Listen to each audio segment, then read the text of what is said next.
கிறிஸ்தேசுவுக்குள் மிகவும் அன்பாய் அழைக்கப்பட்ட அன்புக்குரிய சகோதர சகோதரிகள் யாவருக்கும் நம்முடைய பரம பிதாவாகிய தேவனுடைய நாமத்தினாலும் நமது அன்பின் கர்த்தராகிய நமது ஆண்டவராக இயேசு கிறிஸ்துவனுடைய அன்பின் நாமத்தினாலும் வாழ்த்துக்களையும் மாலை வணக்கங்களையும் தெரிவித்துக் கொள்கிறேன். தேவனுடைய கிருபையினால் இந்த ஒரு நாளிலும் அவருடைய பரிசுத்தமுள்ள சமூகத்திலே நாம் ஒன்றிணைந்து தேவனை துதிப்பதற்கும் அவருடைய மகத்துவமான சத்திய வார்த்தைகளை நாம் தியானிப்பதற்கும் தேவன் கொடுத்த நல்ல சந்தர்ப்பத்திற்கு நன்றிகளையும் துதிகளையும் நாம் அன்பின் கர்த்தர் வழியாக நாம் ஏறெடுத்துக்கொண்டு இந்த நாளுக்குண்டான பாடத்திற்குள்ளாக கடந்து செல்லலாம். பிரியமான சகோதர சகோதரிகளே, நாம் 1 தெசலோனிக்கேயர் பகுதியை நம்ம தியானிச்சு வந்துட்டு இருக்கிறோம். அதுல இன்றைய தினத்துல நாம தியானிக்க போறது 27வது பகுதி, 5ஆம் அதிகாரத்துல ஒரு 12 வசனங்கள் நாம் இன்றைய தினத்தில் நம்ம தியானிக்க போறோம்.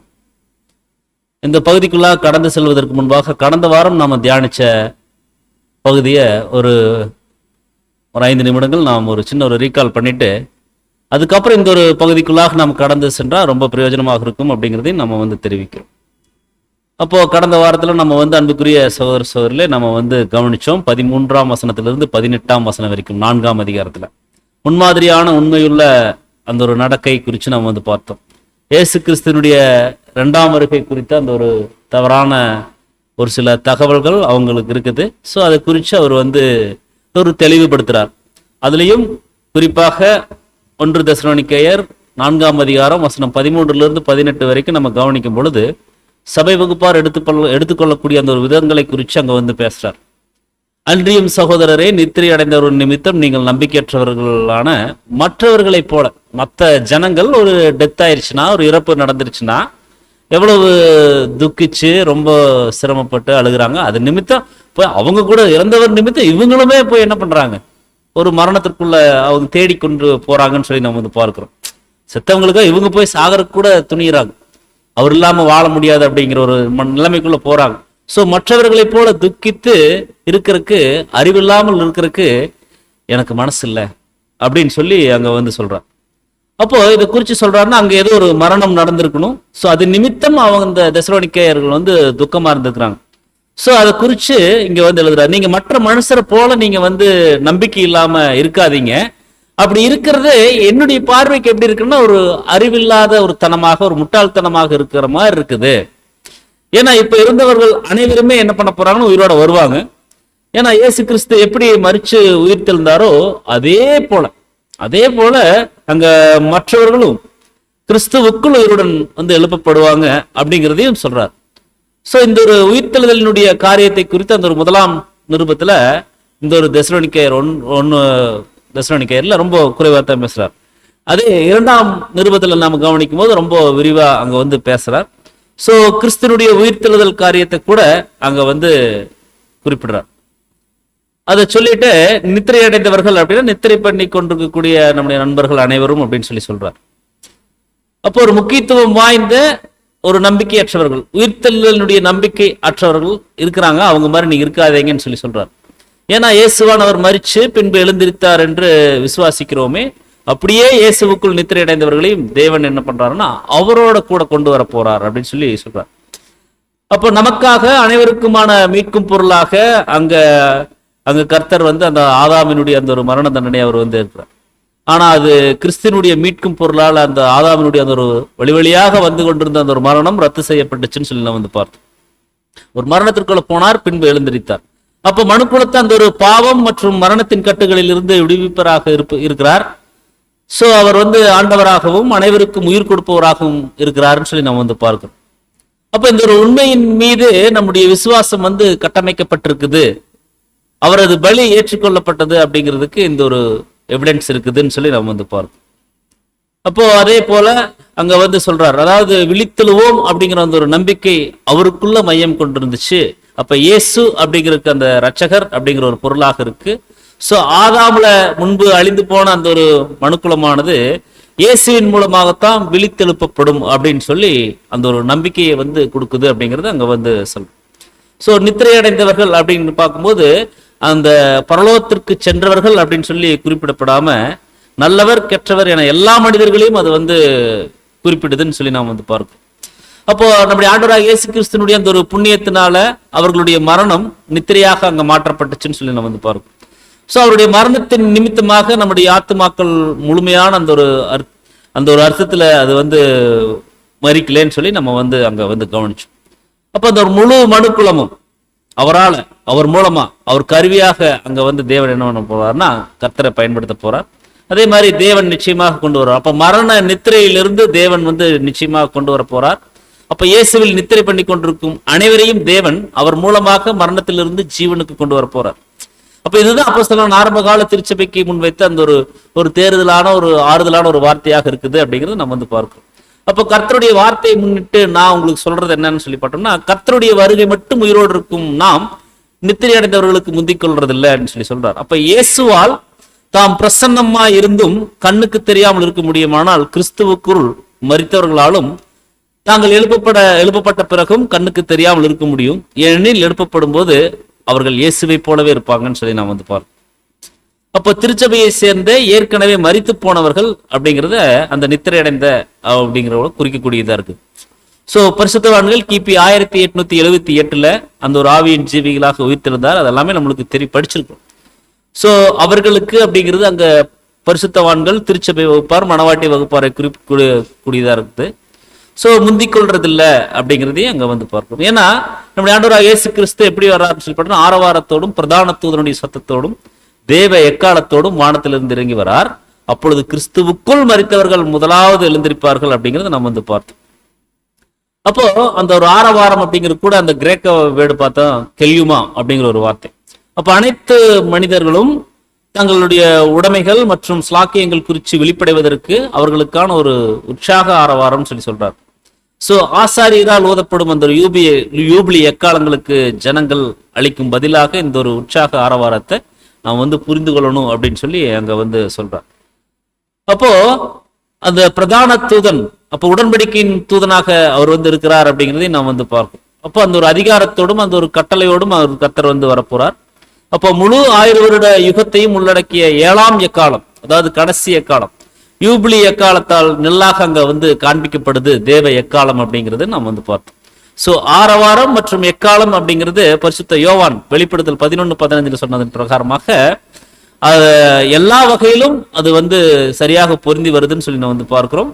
பிரதான தூதனாகிய மிகாயேல் அந்நாளில் எழும்புவான்னு சொல்லி நம்ம தானியேல்ல கூட நம்ம வந்து படிக்கிறோம். அது எல்லாமே அங்க வந்து குறிப்பிடுறார்.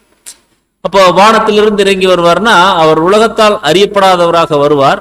ஏன்னா நான் போய் உங்களுக்கு ஒரு ஸ்தலத்தை ஆயத்தம் பண்ணிட்டு மறுபடியும் திரும்பி வந்து உங்களை நான் கூட்டிட்டு போறேன்னு சொல்லி அங்க யோவான்ல கூட சொல்றார். அப்போ தெரிந்து கொள்ளப்பட்ட திருச்சபைக்கு மட்டும்தான் அது வந்து பொருந்தக்கூடியதாக இருக்குது. ஏன்னா அவங்கதான் வந்து கர்த்தருக்குள் டெட் இன் கிரைஸ்ட்ன்னு சொல்லி நாம் வந்து கர்த்தருக்குள் மரித்தவர்கள். அவர்கள் தங்கள் மீட்பராகிய கிறிஸ்துவோட மரித்து கொண்டிருப்பதாக கருதப்படுறாங்கன்னு சொல்லி பார்க்கிறோம்.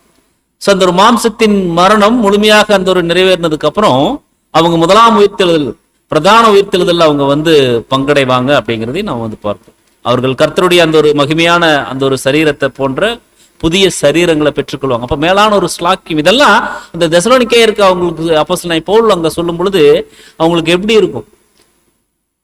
அவங்க அதனாலதான் அவங்க வந்து கர்த்தருடைய 2ஆம் வருகையை எதிர்பார்த்து அவங்க வந்து காத்துட்டு இருந்தாங்க. வேலை வெட்டிக்கே போகல.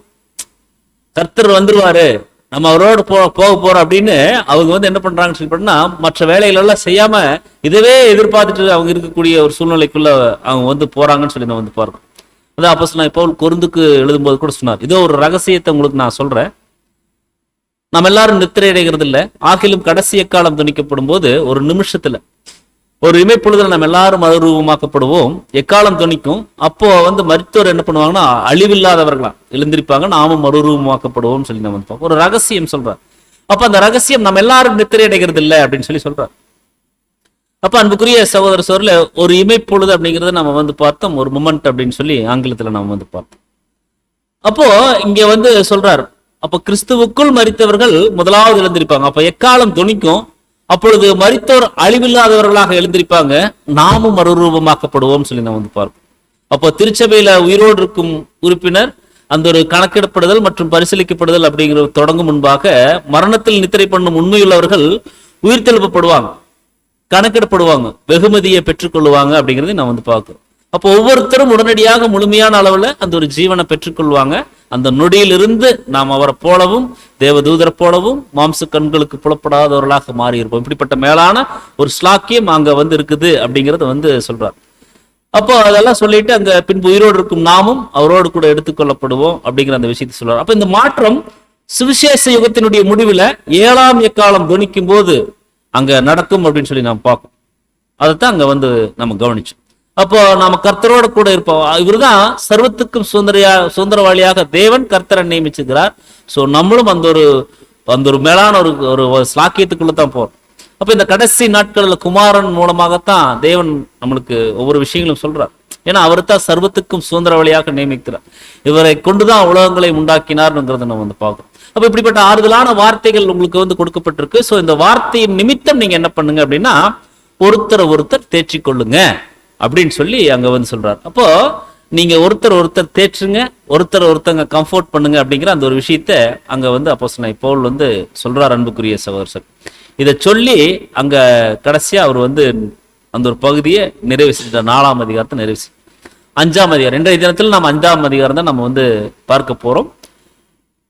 அந்த 5ஆம் அதிகாரத்துக்குள்ள நம்ம கடந்து செல்லும் பொழுது அதுல என்ன ஒரு முக்கியமான ஒரு சாராம்சம் அந்த 5ஆம் அதிகாரத்தில் அங்க இருக்குதுன்னு சொல்லி நம்ம கவனிக்கும் பொழுது அன்புக்குரிய சகோதர சொல்ல அதிகாரம் இன்றைய தினத்தில் நம்ம 1-11 வரைக்கும் நம்ம 5ஆம் அதிகாரம் வசனங்கள் 1-11 வரைக்கும் கவனிக்க போறோம். அதுல யெகோவாவின் நாள் அதை குறித்து தான் அங்க பேசுறார். மேலும் அதுல முக்கியமா நம்ம கவனிக்கும் பொழுது யெகோவாவின் நாள் வரும், சோ அதனால நீங்க விழிப்போடும் தெளிந்த புத்தியோட நீங்க இருக்கணும் அப்படிங்கறது அங்க சொல்லுவார்.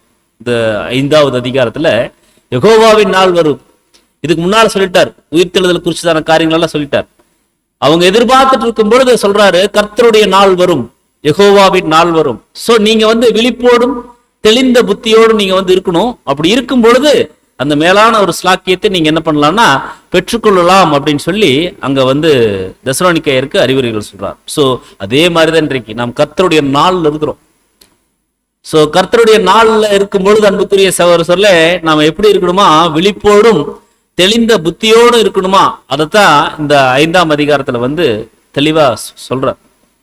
இந்த 5ஆம் அதிகாரத்திற்கு இன்னும் ஒரு சிறப்பு பார்க்கும்போது, அதாவது பரிசுத்தமா இருக்கிறது, சாங்டிஃபைடு என்டையர்லி, முழுவதும் பரிசுத்தமா இருக்கிறத குறித்து இந்த 5ஆம் அதிகாரத்துல சொல்றார். நிறைய புத்தி, நிறைய ஆலோசனைகள், விழிப்புணர்வான விஷயங்கள் நிறைய சொல்றார் இந்த 24-25 வசனங்கள்ல. அப்ப அன்புக்குரிய சகோதர சகோதரில அப்போ பரிசுத்தமா இருக்கிறது எப்படி அப்படின்னா அது ஒரு பிரித்தெடுக்கப்பட்ட ஒரு வாழ்க்கை, உலகத்திலிருந்து பிரித்தெடுக்கப்பட்ட ஒரு வாழ்க்கை எப்படி வாழ்றது அப்படிங்கறது குறித்து அவர் சொல்றார். அப்ப அன்புக்குரிய சகோதர சகோதரில இன்றைய தினத்துல அந்த ஒரு பகுதி தான் நம்ம பார்க்க போறோம். அதுலயும் குறிப்பாக யெகோவாவின் நாள் அது வசனங்கள் 1-5 வரைக்கும் குறிப்பிடப்பட்டிருக்கும். விழிப்போடும் தெளிந்த புத்தியோடும் இருக்கிறத குறித்து பின்னால் 6-11 வசனங்கள் அங்க குறிப்பிடப்படும். அதான் இன்றைய தினத்தில் நம்ம பார்ப்போம்.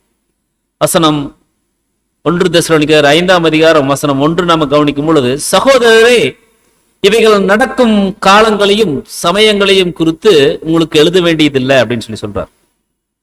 இப்போ இந்த தெசலோனிக்கேயர்கள் தங்களுடைய வேலையை விட்டுட்டு முழு நேரமும் அவங்க ஊழியம் செய்கிறவர்களாக இருக்கிறாங்க. ஏன்னு சொல்லி பார்க்கும்போது அந்த 2ஆம் வருகை ரொம்ப சமீபம். சோ பூமியில எங்களுக்குன்னு சொல்லி எதுவும் இல்லை அப்படின்னு சொல்லிட்டு மற்றவர்களை நம்பி வாழ்ந்து கொண்டிருந்தவர்களுக்கு கொடுக்கக்கூடிய ஒரு அட்வைஸ் இந்த ஒரு 5ஆம் அதிகாரமாக இருக்கு. சோ இவங்களை குறிச்சு மேலும் இந்த 2ஆம் வருகை இந்த விஷயங்கள் எல்லாத்தையும் குறிச்சு அது சொல்றார்.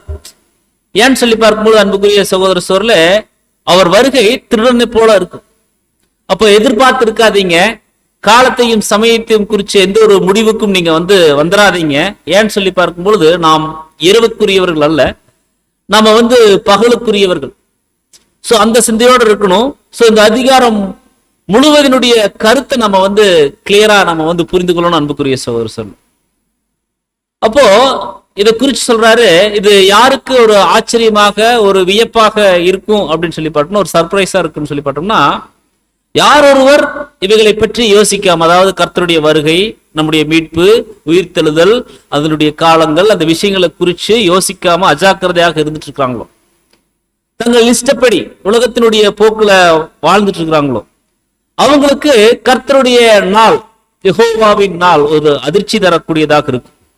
ஏன்னு சொல்லி பார்க்கும்போது அவங்க இரவுக்குள் இருக்கிறாங்க. உலகத்தினுடைய ஜனங்கள் ஒரு இரவு பகுதிக்குள்ள இருக்கிறாங்க. அவங்க மட்டுமா அப்படின்னா நம்மள கூட நிறைய பேர் எப்படித்தான் இருக்கிறாங்க, ஒரு இரவுக்குள்ள இருக்கிற மாதிரி தான் இருக்கிறோம். ஏற்ற கால சத்திய வெளிச்சம் நம்மளுக்கு தேவன் கிருபையாக கொடுத்துட்டார். ஆனா அந்த ஒரு ஏற்ற கால சத்திய வெளிச்சத்துல நம்ம என்ன பண்றது இல்லை, நம்ம வர்றதில்லை. சோ அதெல்லாம் அங்க குறிப்பிடுறாரு. அந்த தெசலோனிக்கேயருக்கு அங்க அறிவுரைகள் சொல்றார். சோ அதை குறித்து சொல்லும் பொழுது இரவுக்குள் இருப்பவர்களாக இருக்காதீங்க அப்படின்னு சொல்றார். நீங்களும் வெளிச்சத்துல இருக்கிறீங்க, அதுவும் ஏற்ற கால வெளிச்சத்துல. சோ உங்கள் கிரியைகள் எப்படி இருக்குன்னா வெளிச்சத்தின் பிள்ளைகள் போல சரியாக இருக்கணும் அப்படிங்கிறத சொல்றார். மேலும் தெசலோனிக்கேயருக்கு சொல்லும் பொழுது அவர் எப்ப வந்தாலும் அவரோட போய் சேர்ந்து கொள்ற மாதிரி உங்களுடைய கிரியைகள் வெளிச்சத்தின் கிரியைகளாக இருக்கும். அவர் வருவார் நீங்க எதிர்பார்க்கிறீங்க, ஓகே. ஆனா அவர் எப்ப வந்தாலும் உங்களுடைய கிரியை எப்படி இருக்கணும், அவர் கூட போய் சேர்ந்து கொள்ற மாதிரி இருக்கும். அப்ப அதேதான் இன்றைய தினத்தில் நம்மளுக்கு வந்துட்டார், நம்ம மத்தியில தான் இருக்கிறார். அப்ப அன்புக்குரிய சகோதர சகோதரர்களே, நாம் அந்த மறுரூபமாக்கப்படக்கூடிய அந்த இமைப்பொழுதுல அவர் கூட போய் சேரக்கூடிய அந்த ஒரு சூழ்நிலைக்குள்ள, அந்த ஒரு அர்ப்பணிக்கப்பட்ட அந்த ஒரு வாழ்க்கைக்குள்ள நம்ம சரியா போயிட்டு இருக்கிறோமா, அந்த பரிசுத்தமாகுதலின் ஜீவியத்தை நாம் சரிவர பண்ணிட்டு இருக்கிறோமா, அதை நாம யோசிக்கணும். அப்ப தேவையற்ற காரியங்கள், தேவனுக்கு பிடிக்காத காரியங்கள் மேல நம்முடைய விசுவாசத்தை நம்ம வைக்கக்கூடாது. நாம தேவன் மீது மட்டும்தான் விசுவாசம் வைக்கக்கூடியவர்களாக இருக்கணும். இந்த ஆலோசனைகள் அன்புக்குரிய சகோதரர்களே தெசலோனிக்கேயர்களுக்கு மட்டுமல்ல, அது நமக்கும் கூட தான். சோ நாம தேவனுக்கு பிடிக்காத காரியங்கள் மேல நம்முடைய மனதையோ நம்முடைய விசுவாசத்தையோ நம்முடைய நாட்டத்தையோ நாம் செலுத்தாம தேவனுக்கு எது பிடிக்கும் அந்த ஒரு பிடித்த விஷயங்களை பரிசுத்தமாகுதலின் ஜீவியத்தை நாம் தொடர்ந்து செய்யணும். அப்ப நம்முடைய குணலட்சணங்கள்ல அந்த ஒரு சரியான ஒரு வளர்ச்சியை நாம் அடையக்கூடியவர்களாக இருக்கணும். அப்படி அடைஞ்சிட்டோம் அப்படின்னா ஏற்ற வேலையில மணவாளனோட நாம போய் சேரலாம், மேலான ஒரு ஸ்லாக்கியம் நாம் பெறலாம். அப்போ தேவையற்ற காரியங்களை குறித்து நம்ம குழப்பம் அடைய தேவையில்லை அப்படிங்கிறத அங்க சொல்றார் அன்புக்குரிய சகோதர சகோதரி. சோ அது எல்லாத்தையும் அங்க சொல்லிட்டு வர்றார். அப்போ ஒரு இதுக்கு முன்னால் அந்த 4ஆம் அதிகாரத்துல ஒரு சந்தோஷமான ஒரு நம்பிக்கையை குறித்து அங்க பேசிட்டார். ஆனா இப்போ ஒரு எச்சரிப்பு, இந்த ஒரு 5ஆம் அதிகாரத்தில் ஒரு எச்சரிப்பை கொடுக்கிறார். கிறிஸ்துவனுடைய வருகையில எந்த நேரத்திலும் அவரை சந்திப்பதற்கு ஆயத்தமா நாம் இருக்கணும். அவர்தான் அப்போஸ்தலனாகிய இப்போ தெசலோனிக்கேயருக்கு சொல்றார், தெசலோனிக்கேயர் மூலியமாக இன்றைக்கு நம்மளுக்கு சொல்றார். அவர் வந்துட்டார், எந்த நேரத்திலும் கண்ணுக்கு தெரியற ஒரு பாகம் அது வரக்கூடிய சூழ்நிலையில் இருக்கு. சோ நம்ம ஆயத்தமா இருக்கணும். சேவைகள் நடக்கும் காலங்களையும் சமயங்களையும் குறித்து உங்களுக்கு எழுத வேண்டியதில்லை, அங்க சொல்லிட்டார் தெசலோனிக்கேயருக்கு.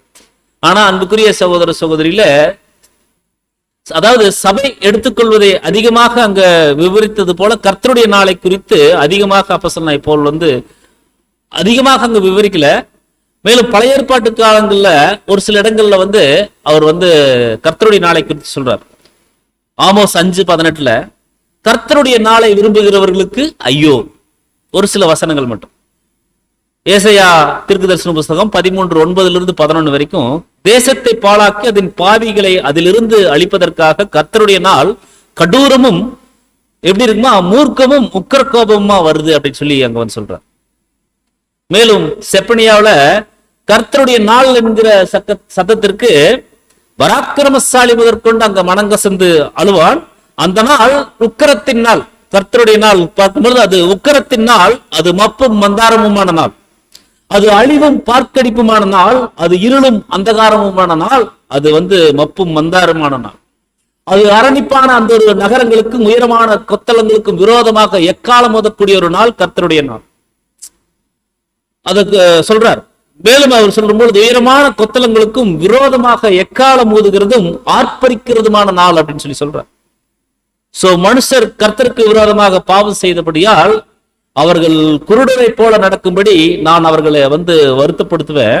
அவர்கள் ரத்தம் புழுதியை போல சொரியப்படும், அவர்கள் மாம்சம் எருவ போல கிடைக்கும். கர்த்தருடைய உக்கரத்தின் நாள்ல பாருங்க, கர்த்தருடைய நாளுக்கு எவ்வளவு டைட்டில் பழைய ஏற்பாட்டுல.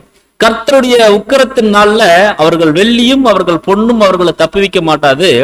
அவருடைய எரிச்சலின் அக்கினியினால தேசமெல்லாம் அழியும். தேசத்தின் குடிகளை எல்லாம் சடுதியாய் நிர்மூலம் பண்ணுகிறார் அப்படின்னு சொல்லி நம்ம வந்து பார்க்கிறோம். அப்ப இந்த ஒரு நாளானது இரவுல திருடன் வருகிற விதமாக அங்க வந்து வரும் சொல்லி வசனம் 2 கூட சொல்றார். ஆனா இங்க சொல்லிட்டாரு, அந்த காலங்களையும் சமயங்களையும், டைம்ஸ் அண்ட் செஷன்ஸ் சொல்லி சொல்றார். அப்போ கர்த்தர் மீண்டும் பிரசன்னமா இருக்கிறார் அப்படிங்கிறத அறியாமல் உலகம் அதனுடைய போக்குல நகர்ந்து போயிட்டு இருக்கு. அப்போ உறுதியான தீர்க்க தரிசன வார்த்தையை உண்மையாக கவனித்திருப்பவர்கள் அவருடைய பிரசன்னத்தை குறித்து அறிந்து கொள்வாங்க அப்படின்னு சொல்லி நம்முடைய சகோதரர் சொல்றார். அந்த காலங்களையும் சமயங்களையும், அதாவது டைம்ஸ் அண்ட் த செஷன் அப்படின்னு சொல்லி அங்க சொல்றார், சீசன்ஸ் சொல்லி சொல்றார். அப்போ தங்களுடைய அர்ப்பணிப்பின் உறுதிமொழிகளின்படி ஜீவிப்பவர்களுக்கு மட்டும்தான் தற்போதைய சூழ்நிலையை புரிந்து கொள்வதில் தெய்வீக உதவி அங்க வழங்கப்படும். அப்ப அந்த தெய்வீக உதவி நம்மளுக்கு வேணும் அப்படின்னா அன்புக்குரிய சகோதர சொல்ல அர்ப்பணிப்பினுடைய உறுதிமொழிகளின்படி நம்ம வந்து வாழக்கூடியவர்களாக இருக்கும். அப்படி நம்ம அர்ப்பணிப்பின்படி நம்ம வாழ்ந்தாதான் பாருங்க தற்போதைய சூழ்நிலையில என்ன அப்படிங்கிறது, என்ன போயிட்டு இருக்கு, உலகத்துல என்ன நடந்துட்டு இருக்கு அப்படிங்கறத உணர்ந்து கொள்ள முடியும். ஏன்னா நம்ம அர்ப்பணிச்சிட்டோம் தேவன் கிட்ட. அப்ப அந்த அர்ப்பணிக்கிறது எவ்வளவு முக்கியமோ அர்ப்பணிப்பின்படி வாழ்றது அதை விட ரொம்ப முக்கியமாக இருக்குது அன்புக்குரிய சகோதர சகோதரிகள். சோ அர்ப்பணம் செய்தவர்கள்ல மற்றவர்கள் தற்போதைய அந்த ஒரு ஸ்தாபனங்களினுடைய முழுமையான அந்த ஒரு சரிவு மூலமாக உணர்வடையும் வரைக்கும் பகுதியளவு அறியாமையில் அல்லது முழுமையான அறியாமையில் இருப்பாங்க அப்படிங்கிறதையும் அங்க வந்து சொல்றார். மேலும் அங்க சொல்றாரு, ஆசீர்வாதத்தின் மகத்தான 1000 ஆண்டு காலை நெருங்கி கொண்டிருக்குதுன்னு சொல்லி சொல்றார். அப்போ the great millennial morning of blessing is nearing சொல்லி சொல்றார். அப்போ அந்த ஒரு மகத்தான 1000 ஆண்டு காலை நம்மளுக்கு நெருங்கி கொண்டிருக்கு. அப்போ நம்ம அதாவது எப்படி இருக்குன்னு சொல்லி பார்த்தோம்னா 6 மணிக்கு விடியல்னா நம்ம ஒரு 5:45 இருக்கிறோம்.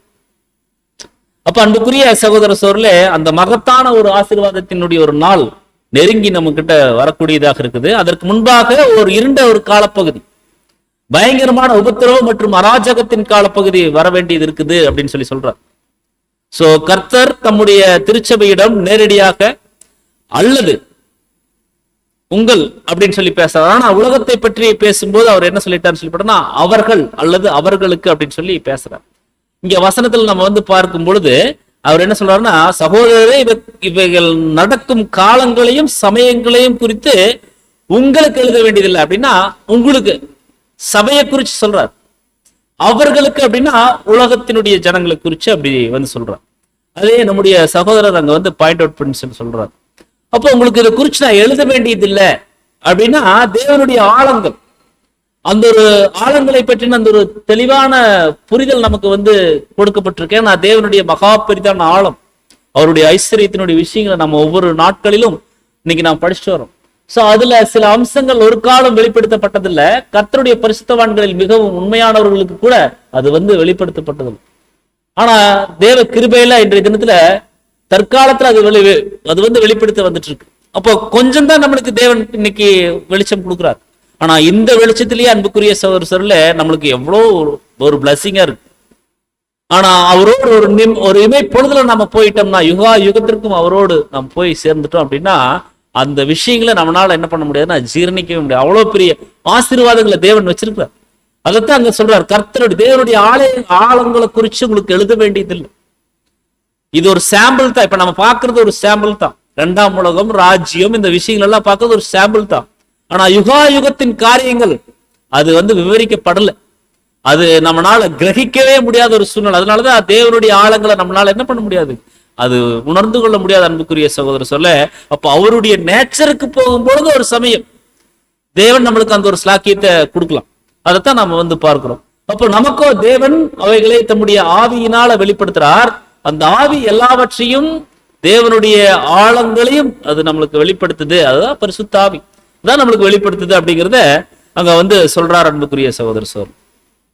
மேலும் கர்த்தருடைய நாளை குறித்து சொல்லும் போது 5ஆம் அதிகாரம் 2ஆம் வசனத்துல இரவிலே திருடன் வருகிற விதமா கர்த்தருடைய நாள் வரும் என்று நீங்கள் அறிஞ்சிருக்கிறீங்க அப்படின்னு சொல்லி சொல்றார். For yourselves know perfectly that the day of the Lord so cometh as a thief in the night அப்படின்னு சொல்லி சொல்றார். A thief in the night. அப்ப இரவிலே திருடன் அப்படின்னா படிப்படியாகவும் ரகசியமாகவும் உலகம் அறியாத வண்ணமாக அந்த ஒரு நாள், மேலும் அமைதியாக ரகசியமாக அது வந்த பிறகும் கூட பலரும் கொஞ்ச காலம் அளவும் தாங்கள் அந்த நாள்ல தான் வாழ்ந்துட்டு இருக்கிறோம் அப்படிங்கிறத அறியாது இருப்பாங்களாம். நம்ம கூட அப்படித்தான் இருந்தோம். அந்த சத்தியங்கள் எல்லாம் பேசிக்கெல்லாம் கேட்கும் பொழுதுதான் சோ இவ்வளவு தூரம் தேவனுடைய திட்டங்கள் இருக்குதா, தேவன் கர்த்தர் வந்துட்டாரா அப்படிங்கிறதெல்லாம் நாம என்ன பண்ணோம்னா தெரிந்து கொண்டோம். அதுக்கப்புறம் சகோதரர்கள் மூலியமாக அந்த ஒரு 1000 வருட அரசாட்சி குறித்த பாடங்கள் எல்லாம் நம்மளுக்கு கிடைக்கும் பொழுதுதான் சோ நம்ம இப்ப கர்த்தருடைய நாளுக்குள்ளதான் நம்ம இருக்கிறோமா, இனி உலகம் ரொம்ப நாட்கள் செல்லாத அப்படிங்கிற அந்த ஒரு மகத்துவமான காரியங்களை நம்மளால என்ன பண்ண முடியுதுன்னா உணர்ந்து கொள்ள முடியுதுன்னு சொல்லி நம்ம வந்து பார்க்கிறத இங்க சொல்றாரு. அமைதியாக ரகசியமாக அது வந்த பிறகும் கூட பலரும் கொஞ்ச காலம் அளவும் தாங்கள் அந்த நாள்ல தான் வாழ்ந்துட்டு இருக்கிறோம் அப்படிங்கிறத அறியாது இருப்பாங்க. சோ நம்ம கர்த்தருடைய நாள்ல தான் இருக்கிறோம், அதை அறிஞ்சிருக்கிறோம். அறிஞ்சிருக்கும் பொழுது அன்புக்குரிய சகோதரர்ல எவ்வளவு தூரம் நம்ம ஒரு பயபக்தியில் ஒரு வாழ்க்கை வாழும். நம்ம எல்லாமே தெரிஞ்சிட்டோம், ஜென்ம மனுஷன் மாதிரி நம்ம வாழ்றதுல எந்த விதத்திலும் நியாயம் இல்லை அப்படிங்கிறத நம்ம யோசிக்கணும்.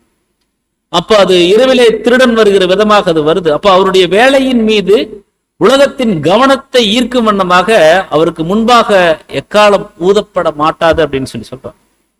சோ ராஜாவுடைய 2ஆம் வருகையின் போதும் கூட ஒரு ராக்காலம் இருக்குங்க, ஒரு ராக்காலம் அங்க இருக்குது. இதுக்கு முன்னால வசனத்திலேயே அதைத்தான் வந்து அங்க வந்து சொல்றாரு. அப்ப அதையும் நம்முடைய 7ஆம் சொல்லும்போது அதான் சொல்றாரு. அப்ப ராஜாவுடைய 2ஆம் வருகையின் போது கூட ஒரு ராக்காலம் இருக்கும். இயேசுனுடைய 2ஆம் வருகையின் காலம் மற்றும் விதம் குறித்து கை கொள்ளப்படக்கூடிய ரகசியம் ஒரு பலமான ஒரு பரீட்சையாக இருக்கும் அப்படின்னு சொல்லி அங்க வந்து சொல்றாரு அன்புக்குரிய சகோதர சோழர். ஏன்னா அன்புக்குரிய சகோதர சோழர்ல அவருடைய ராஜ்யத்தினுடைய விஷயங்களை, கண்ணுக்கு தெரிகிற பாகம் குறிச்ச விஷயங்களை நாம கவனிக்கும் பொழுது எடுத்த உடனே எல்லாமே நம்மளுக்கு சமாதானமா இருக்கும் அப்படிங்கிறது இல்லை. அவங்க உயிர்த்தெழுப்பப்படுவாங்க, அவங்களுக்கு சத்தியம் போதிக்கப்படும். அதுக்கப்புறம் கொஞ்ச நாட்கள் என்ன பண்ணுவாங்கன்னா அந்த சாத்தான் கட்டவிழ்க்கப்படுவார், அவர் கூட ஒரு சில குரூப்ஸ் போறவங்க போவாங்க. இந்த விஷயங்கள் எல்லாம் அங்க நடக்குங்கிறத நம்ம வந்து பார்ப்போம். அப்ப அன்புக்குரிய சகோதரர் சொல்ல 2ஆம் வருகையின் போதும் கூட ஒரு ராக்காலம் இருக்கும் அப்படிங்கிறதையும் அங்க வந்து சகோதரர் சொல்றேன். அப்ப இரவிலே திருடன் வருகிற விதமாக அப்ப இந்த யுகம் முழுவதும் உள்ள கர்த்தருடைய ஜனங்கள் எஜமான் 2ஆம் வருகையின் காலம் குறித்து நிச்சயமாக தெரியாத வகையில இருப்பதற்கு விடப்பட்டிருக்கிறாங்க அப்படிங்கிற ஒரு விஷயத்தையும் சொல்றார். சோ தேவனுடைய முழுமையாக அர்ப்பணிக்கப்பட்ட திருச்சபை மட்டும் இதை அறியாமல் இருக்காது அப்படின்னு சொல்லி சொல்றார். பாருங்க, அர்ப்பணிக்கப்பட்ட திருச்சபை வகுப்புல இருக்கக்கூடிய ஜனங்கள் கர்த்தருடைய வருகை, தங்களுடைய மீட்பு, உலகத்தினுடைய போக்கு, இந்த விஷயங்களை உணர்ந்து கொள்வாங்க. அவங்க அறியாமல் இருக்க மாட்டாங்க, அவங்க கிளியரா புரிஞ்சுக்குவாங்க. தீர்க்க தரிசனம் நிறைவேறதுல கவனிச்சுட்டே இருப்பாங்க. காலங்களையும் சமயங்களையும் சரியாக அவங்க என்ன பண்ணுவாங்கன்னா கவனிச்சுட்டு இருப்பாங்க. அதே போல தங்களுடைய வாழ்க்கை எப்படி தேவனுக்கு பிரியமா போயிட்டு இருக்கு அப்படிங்கிறதையும் கவனிப்பாங்க. ஒரு சிலர் காலங்களையும் நேரங்களையும் மட்டும் கவனிப்பாங்க. இஸ்ரேல் அங்க வார் வந்துருச்சு, அடுத்து 3ஆம் உலக போர், இந்த விஷயங்களை தொடர்ந்து நம்ம ஃபாலோ பண்ணிட்டே இருப்போம். ஆனா நம்ம எந்த அளவுக்கு கர்த்தருக்கு முன்பாக போய் சேருவதற்கு ஆயத்தமா இருக்கிறோம், பரிசுத்தமா இருக்கிறோம் அப்படிங்கறத நம்ம தவறிடும். அதை வந்து நம்ம கவனிக்கணும். அன்புக்குரிய சகோதரர் சொல்ல முழுமையாக, அதனாலதான் சகோதரர் சொல்ல தேவனுடைய முழுமையாக அர்ப்பணிக்கப்பட்ட திருச்சபை மட்டும் இதை அறியாமல் இருக்காது. முழுமையான அர்ப்பணிப்பில் இருக்கிறவங்க கிளியரா தெரிஞ்சுக்குவாங்க, இனி காலம் செல்லாது அப்படிங்கிறத தெளிவாக புரிந்து கொள்வாங்க. அன்புக்குரிய சகோதர சோழர்ல அவருடைய 2ஆம் வருகை அதை குறிச்சு அங்க வந்து சொல்றாரு. மேலும் டே ஆஃப் த லார்ட் அப்படின்னா அவருடைய கர்த்தருடைய நாள், அந்த நாள்ல தான் நம்ம வாழ்ந்து கொண்டிருக்கிறோம் அப்படின்னு நம்முடைய சகோதரர் வந்து கிளியரா சொல்றார். The day of the Lord presents the harvest or end of the age அப்படின்னு சொல்லி சொல்றார். சோ அதுலதான் நம்ம வாழ்ந்துட்டு இருக்கிறோம். In which we live அப்படின்னு சொல்லி சொல்றோம். நம்ம அந்த நாள்ல தான் இருக்கிறோம். சோ கர்த்தருடைய பிரசன்னத்தின் நாள் அறுவடை அல்லது யுகத்தினுடைய முடிவு. சோ அதன் விடியலை மாம்சீக கண்களால நம்ம என்ன பண்ண முடியாதுங்க, கண்டு உணர முடியாது கர்த்தருடைய நாள் விஷயங்களை அதை சொல்றோம். மேலும் 2ஆம் வருகை ஒரு வெளிப்படையான புறம்பான வெளிப்பாடாக இருந்தால் பரிசுத்தவான்கள் எனும் ஜாமக்காரரை போல உலகமும் அதை எப்படி இருக்குன்னா விரைவாக அறிந்து கொள்ளும் அல்லவா அப்படின்னு சொல்லி சொல்றோம். சோ இதை வைத்துக் கொண்டு அந்த தெசலோனிக்கே சகோதரர்கள் ஒரு தவறான ஒரு முடிவுக்கு அவங்க வந்ததாக நம்முடைய சகோதரர் சொல்றார். சோ கிறிஸ்து அங்க அதாவது கர்த்தருடைய நாள் நிச்சயமாக தங்களுடைய நாள்ல வரப்போகுது அப்படின்னு சொல்லி அவங்க வந்து நினைச்சிட்டாங்க. தாங்கள் வாழ்ந்து கொண்டிருக்கக்கூடிய காலப்பகுதியிலே அது வந்துடும். அதனால நம்ம என்ன பண்ணலாம்னா இன்னும் நம்மளை வந்து சரி பண்ணலாங்கிற மாதிரி அவங்க அந்த ஒரு மனநிலைக்குள்ள அவங்க வந்து கடந்து போறாங்க. அதை குறித்து மேலும் அவர் சொல்லும் பொழுது பின்னால அவர் வந்து சொல்றாரு, அப்ப இந்த நாள் இரவிலே திருடன் வருகிற விதம் அந்த மாதிரி இருக்கும்னு சொல்லி சொல்றார். சோ கர்த்தருடைய நாளானது இரவுல தான் இருக்கும் அப்படின்னு சொல்லி அவர் வந்து குறிப்பிடல. ஆனால் உலகத்துல ஒரு சில சூழ்நிலைகள் எப்படி இருக்குன்னு சொல்லி பார்த்தோம்னா துக்ககரமான விஷயங்கள் அங்க நடக்கும் அப்படின்னு சொல்லி சொல்றார். மேலும் திருடன் வருகிற நேரத்தை நாம் அறியாமத்தான் இருப்போம். அது போலதான் கிறிஸ்துனுடைய வருகை இருக்கும். அதனால நம்ம விழித்திருக்கணும் அப்படிங்கிறதையும் அங்க வந்து எச்சரிக்கிறார். மத்தேயு 24 அந்த வசனங்கள்லயும் நம்ம 24ஆம் அதிகாரம் வசனங்கள் 43, 44 அது சொல்றார். மேலும் அங்க 3ஆம் வசனத்துல அவர் வந்து சொல்லும் பொழுது சமாதானமும் சௌக்கியமும் உண்டென்று அவர்கள் சொல்லும் போது கர்ப்பவதியானவளுக்கு வேதனை வருகிறது போல அழிவு சடுதியாய் அவர்கள் மேல் வரும், அவர்கள் தப்பி போவதில்லை அப்படின்னு சொல்லி சொல்றார். அப்ப இந்த வசனத்துல சொல்லப்படக்கூடிய அந்த ஒரு அவர்கள் அப்படிங்கிறது அந்த சபை எடுத்துக்கொள்ளப்பட்டதுக்கு அப்புறம் அவிசுவாசிகள், அதாவது உலகத்தான் அவங்களுக்கு குறிக்குது. சமாதானத்தை எதிர்பார்த்து கொண்டிருக்கக்கூடிய அவங்களுக்கு இந்த நாள் எப்படி இருக்குன்னு சொல்லி பார்த்தோம்னா ஒரு அதிர்ச்சியை கொடுக்கக்கூடியதாக இருக்கும். ஏன்னா சமாதானமும் சௌக்கியம் இருக்குது அப்படின்னு சொல்லிட்டு இருக்கிறாங்க இன்னைக்கு உலகத்தினுடைய ஜனங்கள். உலகத்துல இன்னைக்கு எல்லாமே இருக்கு. பணம் நம்ம கொடுத்தோம்னா என்ன வேணாலும் சமாதானத்தை வாங்கிக்கலாம், சௌக்கியத்தை வாங்கிக்கலாம், ரொம்ப வசதி வாய்ப்புகளோடு இருக்கலாம்னு சொல்றாங்க. அப்ப அவங்க முன்னால போய் கர்த்தருடைய நாளை குறித்து தான விஷயங்கள் சொல்லும் போது அவங்களால அதை வந்து உணர்ந்து கொள்ள முடியாது அப்படிங்கிறதையும் நம்ம வந்து பார்க்கணும். ஆனா கர்ப்பவதியானவளுக்கு அந்த ஒரு வலி வேதனை வருவது போல அந்த நாள் வந்துரும் அப்படின்னு சொல்லி நம்ம வந்து பார்க்கணும். அப்போ அழிவானது அந்த ஒரு சடுதியாக அவர்கள் மேல் வரும், அவங்க தப்பி போறது இல்லைன்னு சொல்லி நம்ம வந்து பார்க்கணும். மேலும் இதை குறித்து நம்முடைய சகோதரர் சொல்லும் பொழுது பீஸ் அண்ட் சேஃப்டி அப்படின்னு சொல்லி சொல்றார். அதாவது சமாதானமும் சௌக்கியமும், இப்படியாக சமாதானம் என்று சொல்றாங்க. மேலும் சகோதரர் அவருடைய நாட்கள் இருந்த ஒரு குறிப்பு சொல்றார். நெதர்லாந்தினுடைய ஹாக் அப்படிங்கிற நடந்த முதல் அமைதி மாநாடு, ஃபர்ஸ்ட் பீஸ் கான்ஃபரன்ஸ் அங்க நடந்துச்சுங்களா. சில ஆண்டுகளாகவே இது நடந்து வருவதாக நாங்கள் நினைக்கிறோம். மேசியா முழு கட்டுப்பாட்டையும் எடுப்பதன் மூலமாக மட்டுமே மெய்யான சமாதானம் கிடைக்கும் சொல்லி நம்முடைய சகோதரர் சொல்றார். அது குறித்து கொஸ்டின் பேங்க்ல அவருடைய கொஸ்டின் பேங்க்ல கூட கேள்வி கேட்டதுக்கு பதில் சொல்றார். இப்ப சமாதானம் சௌக்கியம் கிடைக்கும் அப்படின்னு சொல்லி கேட்கும் பொழுது மேசியா முழு கட்டுப்பாட்டையும் தன்னுடைய கையில் எடுப்பதன் மூலமாக மெய்யான சமாதானம் கிடைக்கும். அப்ப இன்னைக்கு உலகத்துல கொடுக்கறது எல்லாங்க பொய்யான சமாதானம் சொல்றாங்க, மேல் பூச்சா ஜனங்களுடைய காயங்களை கட்டுறாங்க. அப்ப அது உண்மையான சமாதானம் இல்லை அப்படிங்கறத நம்ம வந்து பார்க்கணும். அப்ப சமாதானம் இல்லாத இருந்தும் சமாதானம் தான் சொல்றாங்க. சோ இங்க நம்ம வந்து பார்க்கும் பொழுது அவர்கள் அப்படிங்கிற ஒரு பகுதிக்கு அது பரிசுத்தவான்கள் அல்ல, மற்ற உலகத்தாரை குறித்து அங்க வந்து சொல்றார் அப்படிங்கிறத நம்முடைய சகோதரர் சொல்றார். மேலும் அதுல பார்க்கும் பொழுது கர்ப்பவதியானவளுக்கு வேதனை வருவது போல, அப்போ அந்த ஒரு கர்ப்பவதியானவளுக்கு யாரும் எதிர்பார்த்திராத அந்த ஒரு தருணத்துல ஒரு வழி வரும். அந்த மாதிரிதான் அன்புக்குரிய சகோதரர் சொல்ல ஒரு பேரழிவு, ஒரு அசம்பாவிதம் திடீரென்று வரும் சொல்லி நம்முடைய சகோதரர் சொல்றார். அப்போ இறுதி கடுமையான ஒரு பிரசவ வேதனை வரும் வரையில இடையில வரக்கூடிய ஒவ்வொரு வழியும் முந்தைய விட கடுமையானதாக தான் இருக்கும் அப்படின்னு சொல்லி நாம் பார்ப்போம். ஒரு புதிய ஒரு ஒழுங்குமுறை பிறந்தால்தான் தற்போதைய நிலைமைகளில் இருந்து நிவாரணம், ஒரு மாற்றம் கிடைக்கும் அப்படின்னு சொல்லி சொல்றான். இதுல கவனிக்க வேண்டிய பகுதி, இறுதி கடுமையான பிரசவ வேதனை வரும் வரையில் இடையில் வருகிற ஒவ்வொரு வழியும் முந்தைய அந்த ஒரு வழியை விட கடுமையானதாக இருக்கும். இப்ப உதாரணத்திற்கு அன்புக்குரிய சகோதரர் சொல்ல நம்முடைய ஹிஸ்டரியில பார்க்கும் பொழுது கூட முதல் உலக போர் வந்துச்சு. ஃபர்ஸ்ட் வேர்ல்டு வார் வந்த உடனே எல்லாமே உலக யுத்தம்னா எல்லா நாடுகளும் சண்டை போட்டாங்க. அப்ப அந்த சண்டை வந்த உடனே அதனுடைய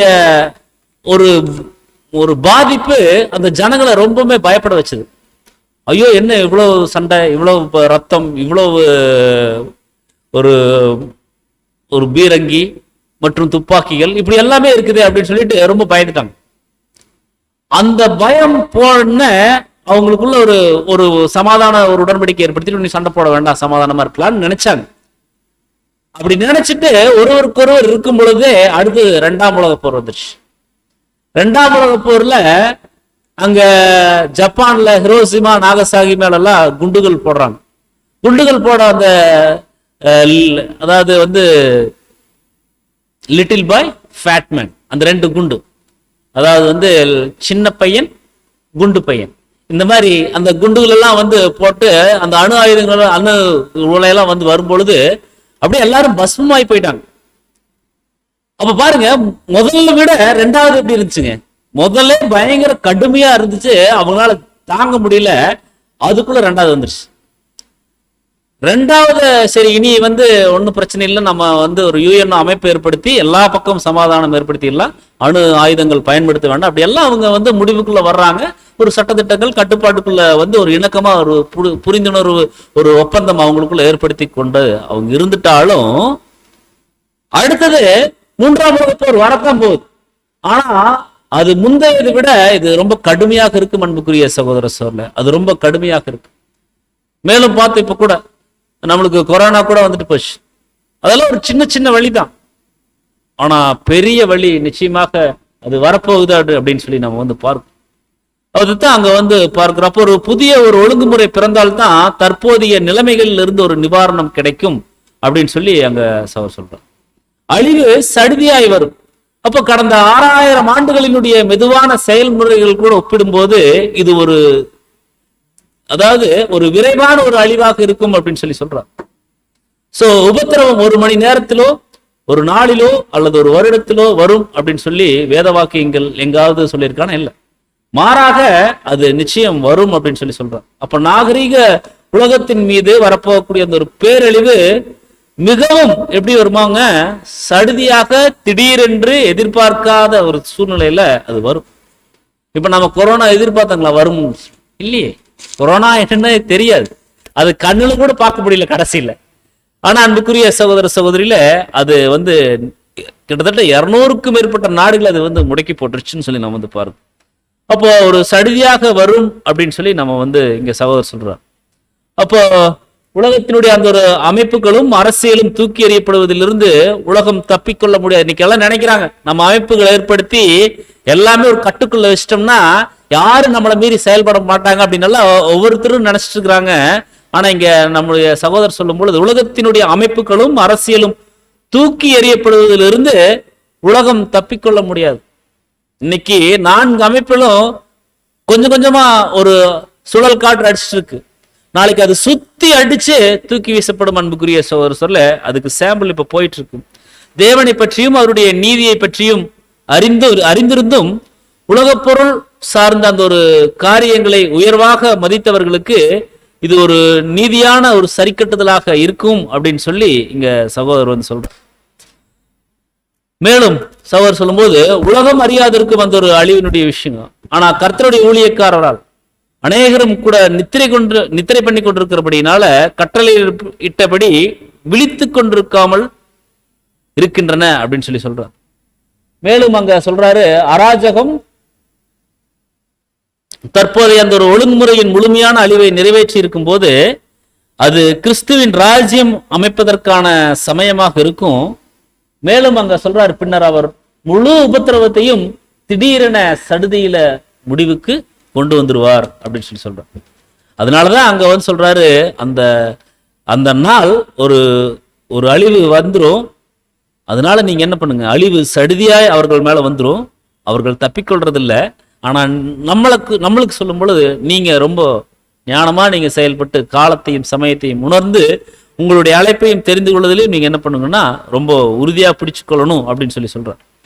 பாருங்க சகோதரர் சொல்லும் பொழுது அந்த ஒரு அழிவு சடுதியாய்க்கு, அதாவது சகோதரர் வகுப்பார் மட்டுமே தற்கால மற்றும் எதிர்கால நிலைமைகளை பற்றின தெளிவான வெளிச்சத்தை பெற்றுக்கொள்ளும் பாக்கியத்தை பெற்றிருக்கிறாங்க. சபை வகுப்பார் தான் சொல்ற.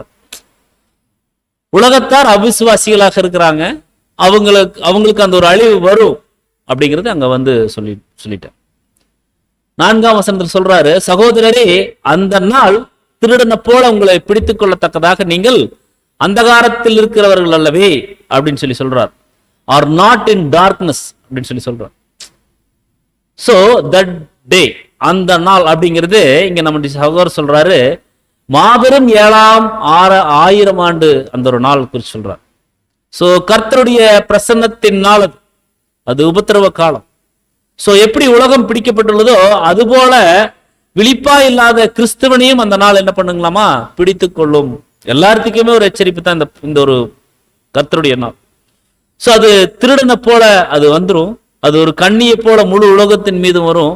தங்களுடைய ஸ்லாக்கியங்களை அறிஞ்சு அதை முழுவதுமாக பயன்படுத்தி கொள்ளும் தேவ பிள்ளைகள் மீது அது இப்படியாக வராது. தங்களுடைய அழைப்பையும் தெரிந்து கொள்ளுதலையும் உணர்ந்து தேவனுக்கு பிரியமானபடி தங்களுடைய வாழ்க்கையை நடத்துறவங்க மேல அது வராது. அந்த நாள் தப்பித்துக் கொள்ளலாம். அதைத்தான் அங்க வந்து சொல்றாரு. அப்போ மேலும் அங்க சொல்றாரு, இப்படியாக அது வந்து முழு உலகத்தையும் அது வந்து பிடித்துக் கொள்ளும் என்றாலும் கிறிஸ்து இயேசுவுக்குள்ளான உண்மையுள்ள அனைவரும் இவர்கள் அவருடைய ராஜ்யத்திற்காக காத்திருந்து அதற்காக விழிப்பாய் இருந்து அதற்கென்று ஆயத்தமா இருக்க நாடுகளாக இருக்கிறாங்க அப்படின்னு சொல்லி சொல்றார். மேலும் இந்த ஒரு தீர்க்க தரிசன தட்டுதல் உலகத்தால வந்து கேட்கப்படணும் அப்படிங்கிறது தேவ சித்தம் அல்ல. மாறாக இது புத்தியுள்ள மற்றும் புத்தி இல்லாத கன்னிகை வைப்பாருக்கு மாத்திரமானதாகும். பாருங்க எங்க செப்பரேஷன் பண்றாங்க. புத்தி உள்ளவர்கள் அவங்க எஜமானுடைய சந்தோஷத்திற்குள் பிரவேசிக்கிறாங்க, அவங்க சபையாக போறாங்க. புத்தி இல்லாத கன்னிகைகள் என்ன பண்றாங்க, தங்க கிட்ட எண்ணெய் இல்லாதனால அவங்க தோழி வகுப்பாராக அங்க வந்து போறாங்க. ஆனா அரண்மனைக்குள்ள போலாம், ஆனா அந்த ஒரு மணவாளன் அறைக்குள்ள போவதற்கு அவர்களுக்கு வந்து அங்க இல்லை அப்படின்னு சொல்லி சொல்றாங்க. மேலும் அங்க பார்க்கும் பொழுது அந்தகாரத்தில் இருக்கிறவர்கள் அல்லவே அப்படிங்கிறதுக்கு நம்முடைய சகோதரர் சொல்றாரு, உலகத்துடன் இந்த ஒரு அறிவின் அடிப்படையில மகிழ்ச்சியுடன் பல உபத்திரவங்களை கடந்து செல்லணும். மேலும் காலங்களையும் வேலைகளையும் பற்றி அங்க சொல்றார். 1000 ஆண்டு காலையினுடைய அந்த ஒரு விடியலை பற்றி ஆறுதல் அளிப்பவரால் போதிக்கப்பட்டுள்ளபடியினால அந்த விடியலை குறித்து சொல்றார். சோ அந்த விடியலை குறித்து தெரிஞ்சு அறிஞ்சிருக்கிறவங்க அந்த காலத்தில் இருக்க மாட்டாங்க, அறியாமல் இருக்கிறவங்க அந்த காலத்தில் இருப்பாங்க அப்படின்னு சொல்லி அங்க வந்து சொல்றாரு. அப்ப தேவனுக்கு முழு உண்மையாக இருப்பவர்களுக்கு சத்தியம் அங்க வந்து வெளிப்படும் அந்த விஷயங்களும் சொல்றார். அப்போ தற்கால சத்தியத்தை பற்றிய அறிவே இன்றைக்கு வந்து உண்மைத்தன்மைக்கான ஒரு சான்றாதாரமாக இருக்குது அப்படின்னு சொல்லி சொல்றார். அப்ப இது ஒரு சகல சத்தியத்தையும் அர்த்தப்படுத்த வேண்டிய அவசியம் இல்லை, மாறாக பரிசுத்தமாக்குவதற்கு போதுமானதா இருக்கிற சத்தியத்தை அர்த்தப்படுத்துது. கர்த்தருடைய ஜனங்கள் எல்லா காலங்களிலும் புரிந்து கொண்ட ஒன்றான மெய்தேவன், பாவத்திற்கான தண்டனை போன்ற சில அடிப்படை கொள்கைகளை அங்க வந்து சொல்றார் இங்க சகோதரர். ஏன்னா அங்க சத்திய ஆவி வரும், சத்திய ஆவி வந்து உங்களுக்கு வந்து நிறைய விஷயங்களை அங்க வந்து வெளிப்படுத்தும் அப்படிங்கிறத சொல்றார். அதான் வரப்போற காரியங்களும் உங்களுக்கு அது அறிவிக்கும். சோ உங்களுடைய விளக்குகளை நீங்கள் ஆயத்தப்படுத்தி எரிந்து கொண்டிருக்க செய்யுங்கன்னு சொல்லி சொல்றார். அப்ப அன்புக்குரிய சகோதரர் சொல்ல, தேவன் நம்மளுக்கு வெளிச்சம் கொடுத்துருக்காங்க. அந்த வெளிச்சத்துல நடக்கிறது யார் கையில் இருக்கு, நம்ம கையில தான் இருக்குதுன்னு சொல்லி நம்ம வந்து பார்ப்போம். சோ நம்முடைய விளக்குகளை ஆயத்தப்படுத்தி எரிந்து கொண்டிருக்கணும். அதிக உறுதியான தீர்க்க தரிசன வசனங்களை நாம வந்து கவனித்துக் கொண்டிருக்கக்கூடியவர்களாக இருக்கும். ஆயினும் அவர் வரும் வேலையை, அதாவது சரியான காலத்தை அவர்கள் அறியாதபடிக்கு இருந்தது. ஆனாலும் அவர்கள் உன்னிப்பாக கவனித்திருந்தால் அவருடைய பிரசனத்தின் அறிகுறிகளை அவங்க தவறாக புரிந்திருக்க மாட்டாங்கன்னு சொல்லி அங்க தெசலோனிக்கேயருக்கு சொல்றார். ஏன்னா அவங்க தான் வந்துருவார் சொல்லி அவங்களுடைய காலப்பகுதியை அவங்க வந்து அதை நினைச்சு பார்த்துட்டு இருந்தாங்க, எதிர்பார்த்துட்டு இருந்தாங்க அப்படிங்கிற அந்த ஒரு விஷயத்தை அங்க சகோதரர் சொல்றார். மேலும் இதை குறித்து நம்முடைய சகோதரர் சொல்லும்போது, நமக்கு தேவன் அருளி செய்த அந்த ஒரு மகத்துவம் உள்ள சத்தியத்திற்காகவும் இதை காணக்கூடிய அல்லது உணர்ந்து கொள்ளக்கூடிய அறிவையும் வைராக்கியத்தையும் கொடுத்ததற்காக நாம வந்து தேவனுக்கு மிகுந்த ஒரு நன்றியை ஏறெடுக்கக்கூடியவர்களாக இருக்கணும்னு சொல்லி சொல்றார். சோ இந்த ஒரு கிடைத்ததற்கரிய அந்த ஒரு சத்தியத்தை பலரோடும் பகிர்ந்து கொள்ளும் பாக்கியத்திற்காக நன்றி பாராட்டணுங்களா. இந்த மாதிரி சத்தியம் கிடைச்சதுக்காக நன்றி பாராட்டணும். அதே வேளையில மகா நாளின் யுத்தத்திற்கு ஆயத்தமாகி கொண்டிருப்பதை நாம் உணர்ந்து கொள்ளணும். பாருங்க எந்த மாதிரி நாளுங்களாமா நம்ம இப்ப இருக்கிறோம் இல்லைங்களா. இதை குறித்து சொல்லும் பொழுது அது மகா நாளின் யுத்தத்திற்கு ஆயத்தமாகி கொண்டிருக்கிறோங்களாம். இது சாதாரண ஒரு நாள் அல்ல.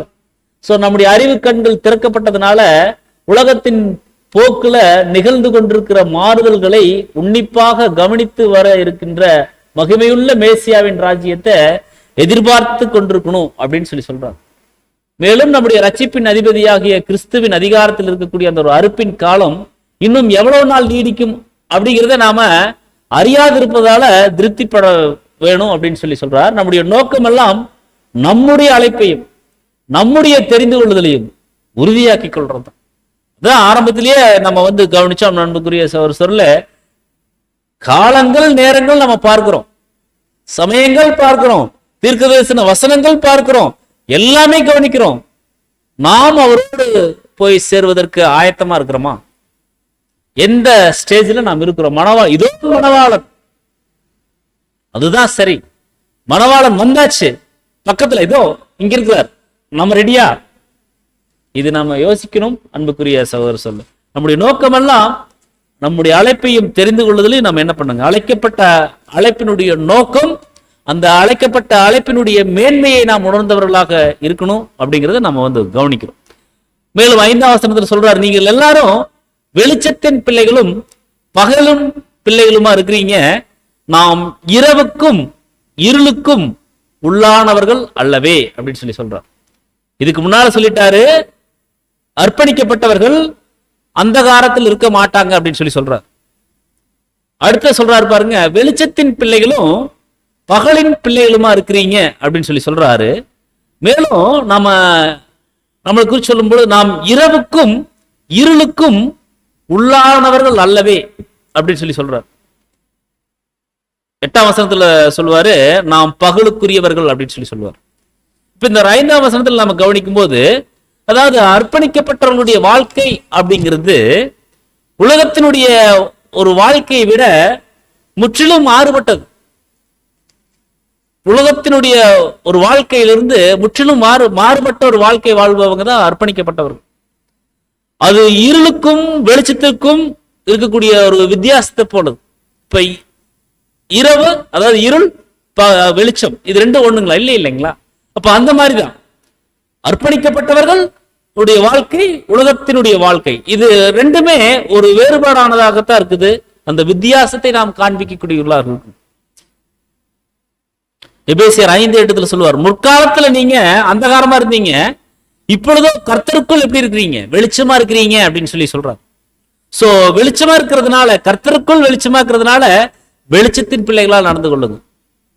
ஏன்னா கர்த்தர் அவர்தான் வெளிச்சம், அவருடைய வசனம் தான் நம்முடைய கால்களுக்கு தீபம். சோ வெளிச்சத்தின் பிள்ளைகளாக நாம் நடந்து கொள்ளணும்.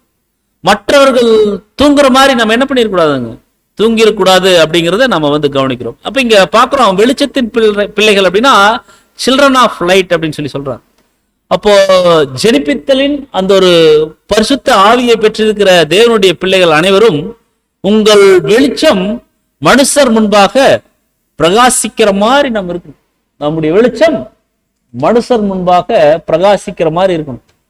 நீதியின் ஊழியராக மாற வேண்டும் அப்படிங்கிறதுக்காக அர்ப்பணிப்பில் தங்கள் ஜீவனை கையளித்ததால் அவர்கள் பாவத்திற்கு எதிரிகளாக ஆகிறாங்க அப்படின்னு சொல்றாரு. இது யாரை குறிச்சோ இல்லைங்க, வெளிச்சத்தின் பிள்ளைகளாக நம்ம மாறணும், நம்மளை குறிச்சு தான் சொல்றாரு. அப்ப நீதியின் ஊழியராக மாறணும் அப்படிங்கறதுக்காக அர்ப்பணிப்பில் தங்கள் ஜீவனை கையளித்ததுனால அவர்கள் அப்படின்னு நம்ம பாவத்திற்கு எதிரிகளாக நம்ம மாறி இருக்கணும். அன்புக்குரிய சகோதர சொல்ல, வெளிச்சத்தின் பிள்ளைகளாக இருக்கணும். அப்போ கொரிந்தியருக்கு அப்போஸ்தலனாகிய பவுல் சொல்லும்போது, தேவன் எங்கள் இருதயங்கள்ல பிரகாசித்தார் அப்படின்னு சொல்றார். அப்ப தேவன் பிரகாசிக்கிற மாதிரி நம்ம இருக்கணும். முன்னொரு காலங்கள் நாம் அப்படி இருந்தோம், இருளின் பிள்ளைகளா. ஆனா இன்னைக்கு பாருங்க, கர்த்தருக்குள் வெளிச்சமா இருக்கிறோம். சோ வெளிச்சத்தின் பிள்ளைகளாக இருக்கணும். அப்போ அவருடைய வசனம் தான் நம்முடைய கால்களுக்கு தீபம், நம்முடைய பாதைக்கு வெளிச்சமா இருக்குது. நாம் புதிய யுகத்தை சேர்ந்தவர்கள். எனவே தற்போதைய இருளின் மத்தியிலும் கூட நாம் ஒளியின் பிள்ளைகளாக கருதப்படுறோம். அருமையா சொல்றாரு, நாம் புதிய யுகத்தை சேர்ந்தவர்கள். எனவே தற்போதைய இருளின் மத்தியிலும் கூட நாம் ஒளியின் பிள்ளைகளாக கருதப்படுறோம் அப்படின்னு சொல்றோம். அப்ப அன்புக்குரிய சகோதர சொல்ல, நம்ம ரொம்பவுமே பாக்கியம் பெற்ற ஒரு ஜனங்களாக தேவன் நம்மளை பார்க்கிறார். சோ பகலின் பிள்ளைகளாகவும் நீங்க இருக்கிறீங்க அப்படின்னு சொல்றார். சோ நாம் தேவனுடைய பிரதிநிதிகளாகவும் ஸ்தானாதிபதிகளாகவும் இருக்கிறோம். வெளிச்சத்தை நேசிக்கும் அனைவரும் தேவனுடைய வார்த்தைக்கு செவிசாய்த்து அந்த ராஜ்ய வகுப்பாரின் அங்கத்தினராக ஆயத்தமாவதற்கு ஏதுவாக விரைவில் வரவிருக்கும் தேவனுடைய வெளிச்சத்தையும் அறிவையும் மகிமையும் குறித்து நாம் ஜனங்களுக்கு எடுத்து சொல்லணும். இன்னும் நம்ம புரியுற மாதிரி சொல்லணும்னா, அறுவடை ஊழியங்கள் இன்னும் அதிகமாக நம்ம என்ன பண்ணணும்னா கான்சன்ட்ரேஷன் பண்ணணும் அப்படிங்கிறது அங்க சொல்றான். மேலும் அந்த இருளை குறித்து சொல்லும் பொழுது, மூட நம்பிக்கை மற்றும் அறியாமை, இதுதான் உலகத்தினுடைய நிலைமை. இன்னைக்கு அப்படித்தான் இருக்கிறாங்க. இன்னைக்கு அப்படித்தான் உலகத்தினுடைய ஜனங்கள் எப்படி இருக்காங்க, அந்த ஒரு நாள் பார்க்கிறது, அந்த குறி கேட்கறது மற்றும் அந்த ஒரு காலங்களை எல்லாம் வந்து நிதானிக்கிறது, இந்த விஷயங்கள்லாம் செய்யறோம். ஒரு மூட நம்பிக்கை மற்றும் அறியாமல் இருக்கிறது, இதுதான் உலகத்தினுடைய ஒரு விஷயம். ஆனா அன்புக்குரிய சகோதர சகோதரில நாம் பரிசுத்த வேதாகம் எடுத்தா நம்மளுக்கு கிளியரா தெரிஞ்சுக்கொள்ளலாம் இன்றைய உலகத்தினுடைய போக்கு எப்படி இருக்கு அப்படிங்கிறது. சோ உலகத்தினுடைய கல்விமான்கள் ஒரு தனிப்பட்ட கடவுள் மற்றும் ஒரு தெய்வீக திட்டம் என்பவை பற்றிய சிந்தனையை வேகமாக கைவிட்டு வர்றாங்க. இன்னைக்கு ஜனங்கள் தங்களைத்தான் நம்புறாங்க. இன்னைக்கு பாருங்க, ஒரு சயின்டிஸ்ட் என்னால எதை வேணாலும் சாதிக்க முடியும்னு நினைக்கிறார். என்னால எதை வேணாலும் சாதிக்க முடியும், நான் படிச்சிருக்கிறேன், எனக்கு ஞானம் இருக்குது, நான் ஒரு இதை உருவாக்க முடியும், ஒரு இதை வந்து அழிக்கவும் முடியும் சொல்றாங்க. இன்னைக்கு ரோபோட் வந்துருச்சு, இன்னைக்கு கம்ப்யூட்டர்ல எல்லா விஷயங்களையும் ஃபீட் பண்ணி வைக்கிறாங்க, இன்னைக்கு நிறைய விஷயங்கள் எல்லாம் இருக்கு. ஆனா அன்புக்குரிய சகோதரர்கள், இன்றைக்கு கண்டுபிடிப்புகள் ஒவ்வொன்றுமே நாளைக்கு எதிரடியாக மாறப்போகுது. இன்னைக்கு கண்டுபிடிப்புகள் ஒவ்வொன்றுமே நாளைக்கு என்ன பண்ண போகுது, ஒவ்வொருத்தருக்கு ஒருத்தர் எதிரடியாக மாறப்போகுது. அதுதான் வந்து குதிரைகளுக்கு குருட்டாட்டத்தை உண்டு பண்ணுவார்னு சொல்லி நம்ம வசனங்கள்ல படிக்கிறோம். அப்ப அன்றைய தினங்கள்ல குருட்டாட்டத்தை அங்க வந்து தேவன் வந்து உருவாக்குனார். இன்றைய தினத்துல குருட்டாட்டத்தை எப்படி உருவாக்க போறோம்னா டெக்னாலஜியில. இன்னைக்கு ஒரு சென்னையில வெள்ளம் வந்துச்சுன்னா டோட்டலா சர்வர் என்ன ஆகுதுங்க, டோட்டலா பிளாக் ஆயிருது. இங்க நெட்டு நம்ம எதுவுமே யூஸ் பண்ண முடியறது இல்லை. இப்ப நம்ம ஆன்லைன்ல நம்ம கேட்டுட்டு இருக்கிறோம். இப்ப ஏதாவது ஒரு ப்ராப்ளம் ஆகி சர்வர் வந்து கொலாப்ஸ் ஆயிருச்சுன்னா நம்ம எதுவுமே பண்ண முடியாதுங்க. அப்ப நம்ம செயலிழந்த மாதிரி தான். ஆனா இன்னைக்கு மனிதன் என்ன பண்றாங்க, தன்னுடைய ஞானத்துல இந்த இடத்துல உட்கார்ந்து நான் உலகத்தினுடைய எந்த மூலையை வேணாலும் தொட்டு பார்ப்பேன்னு நினைக்கிறாங்க. எதை வேணாலும் தொடலாம் அன்புக்குரிய சொல்ல. ஆனா அவங்களே தேவனுடைய கைக்குள்ளதான் இருக்கிறாங்க. அதை உணர்ந்தவர்களாக இருக்கணும். அதுதான் சொல்றாரு நம்முடைய சகோதரர் சொல்றாரு, உலகத்தினுடைய கல்விமான்கள் ஒரு தனிப்பட்ட கடவுள் மற்றும் ஒரு தெய்வீக திட்டம், இந்த விஷயங்கள் ஒவ்வொன்றையும் அந்த சிந்தனையை வேகமாக இன்னைக்கு மறந்துட்டு வர்றாங்க. தான் தான் எல்லாமே அப்படின்னு தான் இன்னைக்கு எல்லாருமே இருக்கிறாங்க. அதுக்கு ஒரு முடிவு நிச்சயமாக வரப்போகுது அப்படிங்கிறத அங்க வந்து சொல்றார். அதை குறிச்சிட்டு அந்த யெகோவாவின் நாள் இப்படியாக இருக்கும் அப்படின்னு சொல்லி அந்த ஒரு பகுதியை நிறைவு செஞ்சுட்டு அடுத்து 6ஆம் வசனத்திலிருந்து 11ஆம் வசனம் வரைக்கும் ஒரு சில ஆலோசனைகளை வந்து அவர் வந்து சொல்றார். அதாவது விழிப்போடும் புத்தியோடும் நீங்க இருக்கணும். ஏன்னா யெகோவாவின் நாள் இப்படியாக இருக்குது, அதனால நீங்க விழிப்போடும் புத்தியோடும் இருங்க அப்படின்னு சொல்லி அங்க சொல்றார். ஆகையால் மற்றவர்கள் தூங்குகிறது போல நாம் தூங்காமல் விழித்து கொண்டு தெளிந்தவர்களா இருக்க கடவோம் சொல்றார். சோ மற்றவர்கள் தூங்குறது மாதிரி நாம தூங்காம இருக்கணும், அதான் சொல்றார். அப்ப இங்க தூக்கம் அப்படிங்கிறது அன்புக்குரிய சகோதரர் சொல்ற 4ஆம் அதிகாரத்துல சொன்னது போல அது மரணத்தை குறிப்பதல்ல, இது கிறிஸ்துவனுடைய வருகையை குறித்து அசதியா ஒரு அஜாக்கிரதையா இருக்கிறது குறிக்குது. சோ நாம் அசதியாக இல்லாம அஜாக்கிரதையாக இல்லாம கிறிஸ்துவனுடைய வருகைக்கு நாம், அதாவது கண்ணுக்கு தெரிகிற அந்த பாகம் வந்துருச்சுன்னா நாம போய் அவரோடு இமைப்பொழுதுல சேருவதற்குண்டான ஒரு ஸ்லாக்கியம், ஒரு கிரியை பெற்ற ஜனங்களாக நாம் இருக்கணும் அப்படிங்கிறது அங்க வந்து சொல்றார். மேலும் நீங்கள் நம்முடைய கர்த்தராக இயேசு கிறிஸ்து வெளிப்படுவதற்கு காத்திருக்கிறீங்கன்னு சொல்லி அந்த 1 கொரிந்தியர் 1ஆம் அதிகாரம் 7ஆம் வசனத்துல சொல்றார். மேலும் தீத்து 2:13 சொல்றாரு, தேவனுடைய கிருபையானது நாம் நம்பி இருக்கிற ஆனந்த பாக்கியத்திற்கும் மகா தேவனும் நம்முடைய இரட்சகருமாகிய இயேசு கிறிஸ்துனுடைய மகிமையின் பிரசன்னமாகுதலுக்கும் எதிர்பார்த்து கொண்டிருக்கும்படி நமக்கு போதிக்குது அப்படின்னு சொல்லி அங்க வந்து சொல்றார். அதனால அவரு என்ன சொல்லிட்டாருன்னு சொல்லி பார்த்தா, தேவனுடைய நாள் சீக்கிரமாய் வரும்படிக்கு மிகுந்த ஆவலோட காத்துருங்க. அந்த நாள்ல வானங்கள் வெந்து அழிந்து பூதங்கள் எரிந்து உருகி போயிரும். அவருடைய வாக்குத்தத்தத்தின்படியே நீதி வாசமாய் இருக்கக்கூடிய புதிய வானங்களும் புதிய பூமியும் வைக்கப்பட்டிருக்குன்னு சொல்லி சொல்றார். அதனால மற்றவர்கள் தூங்குறது மாதிரி நீங்க தூங்கிடாதீங்க. சோ புதிய நாளின் அந்த ஒரு முன்காட்சிகளை காண்பதற்கு அவங்க விழிப்பா இல்ல, ஆனா நாம விழிப்பா இருக்கணும். மற்றவர்கள் அவங்க எப்படி இருக்காங்கன்னு சொல்லி பார்த்தோம்னா விழிப்பில்லாதவர்களா தான் இருக்கிறாங்க. ஆனா நம்ம பாருங்க, அந்த 3ஆம் உலகத்தினுடைய விஷயங்களை நம்ம அந்த பாடங்கள் அடிப்படை வேத பாடத்தில் கேட்கும் பொழுது எவ்வளவு பிரம்மாண்டமா இருந்துச்சு. வரவிருக்கும் 5ஆம் உலக பேரரசு கேட்கும் பொழுது ரொம்ப ஆச்சரியமா இருந்துச்சு. ஸோ அந்த ஒரு நாளுக்குள்ள நம்ம போயிட்டா நல்லா இருக்குமே அப்படின்னு சொல்லி ரொம்ப ஆவலா இருந்தது. ஆனா உலகத்தினுடைய ஜனங்கள் அந்த விஷயங்களை அவங்க வந்து விரும்புறதில்லை. அப்போ உலகமோ இந்த உலகத்தின் ஆவியாலும் தவறான உபதேசங்களாலும் மதிமயங்கி மணவாளன் வந்திருத்தலை குறித்து அறியாமல் இருக்குது அப்படின்னு சொல்லி சொல்றார். அவங்களுக்கு அந்த ஒரு அறியக்கூடிய மனதில்லை. சோ அவங்கள மாதிரி நாம தூங்காம, சோ உங்களை சுற்றிலும் பரவி இருக்கும் அந்த ஒரு சோம்பல், அந்த ஒரு மந்த நிலை, அது நீங்கள் அரை தூக்கம் அடையாதபடிக்கு, தூங்கி வழியாதபடிக்கு விழித்திருந்து சுறுசுறுப்பா இருங்க. ஏதாவது ஒரு தேவனுக்கான ஒரு விஷயத்தில் நீங்க செயல்பட்டுட்டே இருக்கணும். நம்ம சோர்வா இருந்துட்டோம்னா அன்புக்குரிய சகோதர சகோதரியில அது என்ன ஆயிருன்னு சொல்லிட்டு அந்த ஆவிக்குரிய சோர்வு நம்மளுக்குள்ள வந்துருச்சுன்னா ஆவிக்குரிய நோய்கள் வந்துடும். அந்த ஸ்பிரிச்சுவல் டிசீஸ் வந்துருச்சுன்னா நம்முடைய அர்ப்பணிப்பின் பாதையில மிகப்பெரிய ஒரு தடங்களை ஏற்படுத்திடும். அன்புக்குரிய சகோதர சொல்ல தேவன் நம்மளுக்கு எந்த மாதிரி ஒரு ஒளி கொடுக்க சித்த வச்சிருக்காரோ அந்த ஒளியை நாம் என்ன பண்ணணும்னா கொடுக்கக்கூடியவர்களாக நாம் இருக்கணும். மற்றவர்கள் தூங்குற மாதிரி நம்ம தூங்கிடக்கூடாது அப்படிங்கிறதையும் நம்ம வந்து பார்க்கிறோம். சோ சத்தியத்தை பொறுத்த மட்டும் இல்ல, தூக்கமும் விழித்தீராத நிலையும் உள்ள அப்படிப்பட்ட ஒரு காலகட்டம் பல நூற்றாண்டுகளாக கர்த்தருடைய ஜனங்களிடையே நிலவி வருதுன்னு சொல்லி சகோதரர் சொல்றார். சத்தியத்தை பொறுத்த வரைக்கும் தூக்கமும் விழித்திராத ஒரு நிலையும் உள்ள ஒரு காலகட்டம், அது பல நூற்றாண்டுகளாக இது வந்து கர்த்தருடைய ஜனங்கள் மத்தியில தான் நிலவி வருது. சோ கர்த்தருடைய உண்மையான சீசரில் பலர் உலகத்தை மாற்றமடைவதை செய்வதை பற்றி கனவு கண்டு வருகிற அதே வேளையில் சாத்தான் அவர்கள் மத்தியில் களைகளை தாராளமாக விதைத்து வர்றான். ஏன்னா அங்க விதைப்பவன் ஊமையில நம்ம வந்து பார்த்தோம், மனுஷர் நித்திரை பண்ணுகையில அவனுடைய சத்துரு வந்து கோதுமைக்குள்ளதான் களைகளை விதைச்சிட்டு போயிட்டார் அப்படிங்கிறத இங்க நம்முடைய சகோதரர் என்ன பண்றாருன்னு சொல்லி பார்த்தோம்னா அதை கோட் பண்ணி காட்டுறார். சோ அந்த நாளுக்காக, அந்த நாளை உண்டு பண்ணும் மேசியாவின் ராஜ்யத்திற்காக நம்ம விழித்துக் கொண்டிருக்கக்கூடியவர்களாக இருக்கணும். அன்புக்குரிய சகோதரர் சொல்ல கவனிக்க வேண்டிய பகுதி பாருங்க. அடுத்தது, நம்முடைய சொந்த இருதயங்களை கவனித்து விழிப்போடு இருப்போமாக. காலத்தின் போக்கை கவனித்து ராஜ்ய செய்தியை அறிவிப்பதில் பயனுள்ள வாய்ப்புகளுக்காக விழிப்போடு கவனித்திருக்கும். அருமையா சொல்ற. மேலும் ஒருவரை ஒருவர் கட்டியெழுப்ப நாடுகிறவர்களாக திருச்சபையின் நலன்களை கவனித்திருக்கணும். அன்புக்குரிய சகோதர சோழர், ஒருவரை ஒருவர் கட்டி எழுப்புறதுல அந்த ஒரு நாட்டம் உள்ளவர்களாக, சபை சகோதர சகோதரனுடைய நலன்கள்ல அக்கறை கொண்டிருப்பவர்களாக, கவனித்திருப்பவர்களாக நம்ம இருக்கணும் அப்படிங்கிறத அங்க வந்து சொல்றார். மேலும் தற்காலத்தின் கண்ணிகளில் இருந்து நம்மளை காத்து கொள்ளத்தக்கதாக நம்மளை என்ன பண்ணணுமாங்க, பாதுகாத்து கொள்ளணும், பார்த்து கொள்ளணும் அப்படிங்கிறதையும் அங்க வந்து சொல்றார். அப்போ முழுமையாக விழித்திருந்து வேத வாக்கியங்களினுடைய நிறைவேற்றுதல உற்று கவனித்திருக்கணும் அப்படிங்கிறதையும் அங்க சகோதரர் சொல்றார்.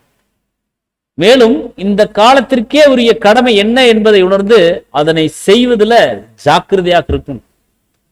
விழிப்புடன் இருப்பவர்கள் இந்த ஒரு அற்புதமான விஷயங்களை மற்றவங்களுடைய கவனத்திற்கு, அதாவது நாம எந்த அளவுக்கு அவேரா இருக்கிறோமோ அதே போலதான் அன்புக்குரிய சக சகோதர சகோதரிகளினுடைய ஆவிக்குரிய வாழ்க்கை மீதும் நாம் நாட்டமுள்ளவர்களாக இருக்கணும். அதுதான் ஒருவரை ஒருவர் கட்டி எழுப்ப நாடுகிறவர்களாகவும் திருச்சபையின் நலன்களை கவனித்து இருப்பவர்களாகவும் இருக்கணும் அப்படின்னு இங்க சகோதரர் சொல்றார். அப்போ பார்க்கிறோம், முழுமையாக அங்க ஒரு விழித்திருந்து நம்ம என்ன பண்ணணும்னா கவனமாக இருக்கணும் அப்படின்னு சொல்லி இங்க சகோதரர் சொல்றார். மேலும் நாம் விழித்து கவனித்திருக்கையில் கோபம், துர்க்குணம், வெறுப்பு, பொறாமை, சண்டை, சச்சரவு என்பவர்களை கலைந்து போடணும் அப்படின்னு சொல்லி சொல்றார். நமது தேவனாகிய கர்த்தர் எது தமக்கு பிரியமில்லாத ஆராதனை என்பதை பற்றி நமக்கு கொடுத்திருக்கிற எல்லா வழிகாட்டுதலையும் கவனமாக கருத்தில் கொள்ளணும்லாம். மாபெரும் பிரதான ஆசாரியனுடைய அந்த ஒரு அடிச்சோடுகள்ல முடிந்தவரை நடப்பதற்கு முயற்சிகளை முடிஞ்ச வரைக்கும் நடக்கணும். கடுகு எப்படிங்க, அந்த கடுகு அளவுதான் விசுவாசம். முடிந்த அளவு நம்ம நடக்கணும். நம்மளுக்கு எவ்வளவு முடியுங்கிறது தேவனுக்கு தெரியும், நம்மளுக்கும் தெரியும். அதைத்தான் அங்க பாக்குறோம். அன்புக்குரிய சகோதரர் சொல்ல, அதாவது தேவனுக்கு பிரியமான ஆராதனை என்னங்கிறது நம்மளுக்கு தெரியும். தேவனை தவிர்த்து மற்ற எந்த விஷயங்களுக்கு நாம் முக்கியத்துவம் கொடுக்கிறோமோ அதெல்லாமே தேவனுக்கு பிரியமில்லாத விஷயங்கள் தான். என்னை அதிகமா நேசிக்கிறேன், என்னை குறித்து அதிகமா நேசிக்கிறேன், ஐ லவ் மை செல்ஃப் அப்படின்னா அது தேவனுக்கு பிடிக்காது.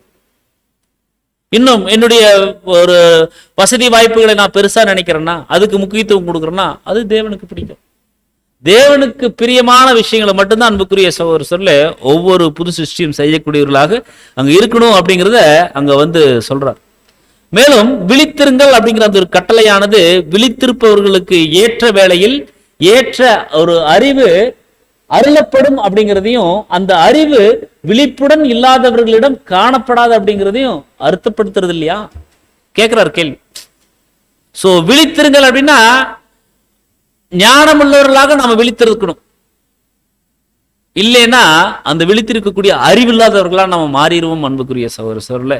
சோ நம்ம விழித்திருப்பவர்களாக மட்டுமல்லாம தெளிந்தவர்களாகவும் இருக்க கடவோம் அப்படின்னு சொல்றார். அதான் அங்க சகோதரர் சொல்லும்போது போதை தரும் அந்த ஒரு மதுபானங்களை பயன்படுத்துவதை குறித்து கூறல. ஏன்னா அந்த போதை தரக்கூடிய அந்த விஷயங்களை சாப்பிட்டவங்களுக்கு தான் ஒரு தெளிவு இல்லாம இருக்கிறாங்கன்னு சொல்லுவாங்க. அதனால சகோதரர் முதலே சொல்றாங்க அந்த விஷயங்களை குறித்து இங்க வந்து சொல்லல. அசட்டை போக்கு, அசட்டை போக்குடன் இருப்பதை பற்றி இல்ல, மாறாக கர்த்தருடைய ஊழியத்தினுடைய அந்த ஒரு தொடர்புடைய தற்போதைய வாய்ப்புகள் மற்றும் ஸ்லாக்கியங்களை ஊக்கத்தோட மதித்து உணர்வது தெளிந்தவர்களாக இருக்கணும் அப்படின்னு சொல்றார். அப்போ கர்த்தருடைய அந்த ஊழியத்தினுடைய விஷயங்கள், அந்த ஸ்லாக்கியங்கள், அந்த விஷயங்களுக்கு நாம் எப்படி இருக்கணும், ரொம்ப தெளிவாக இருக்கணும். நம்முடைய அழைப்பு என்ன ஃபர்ஸ்ட்.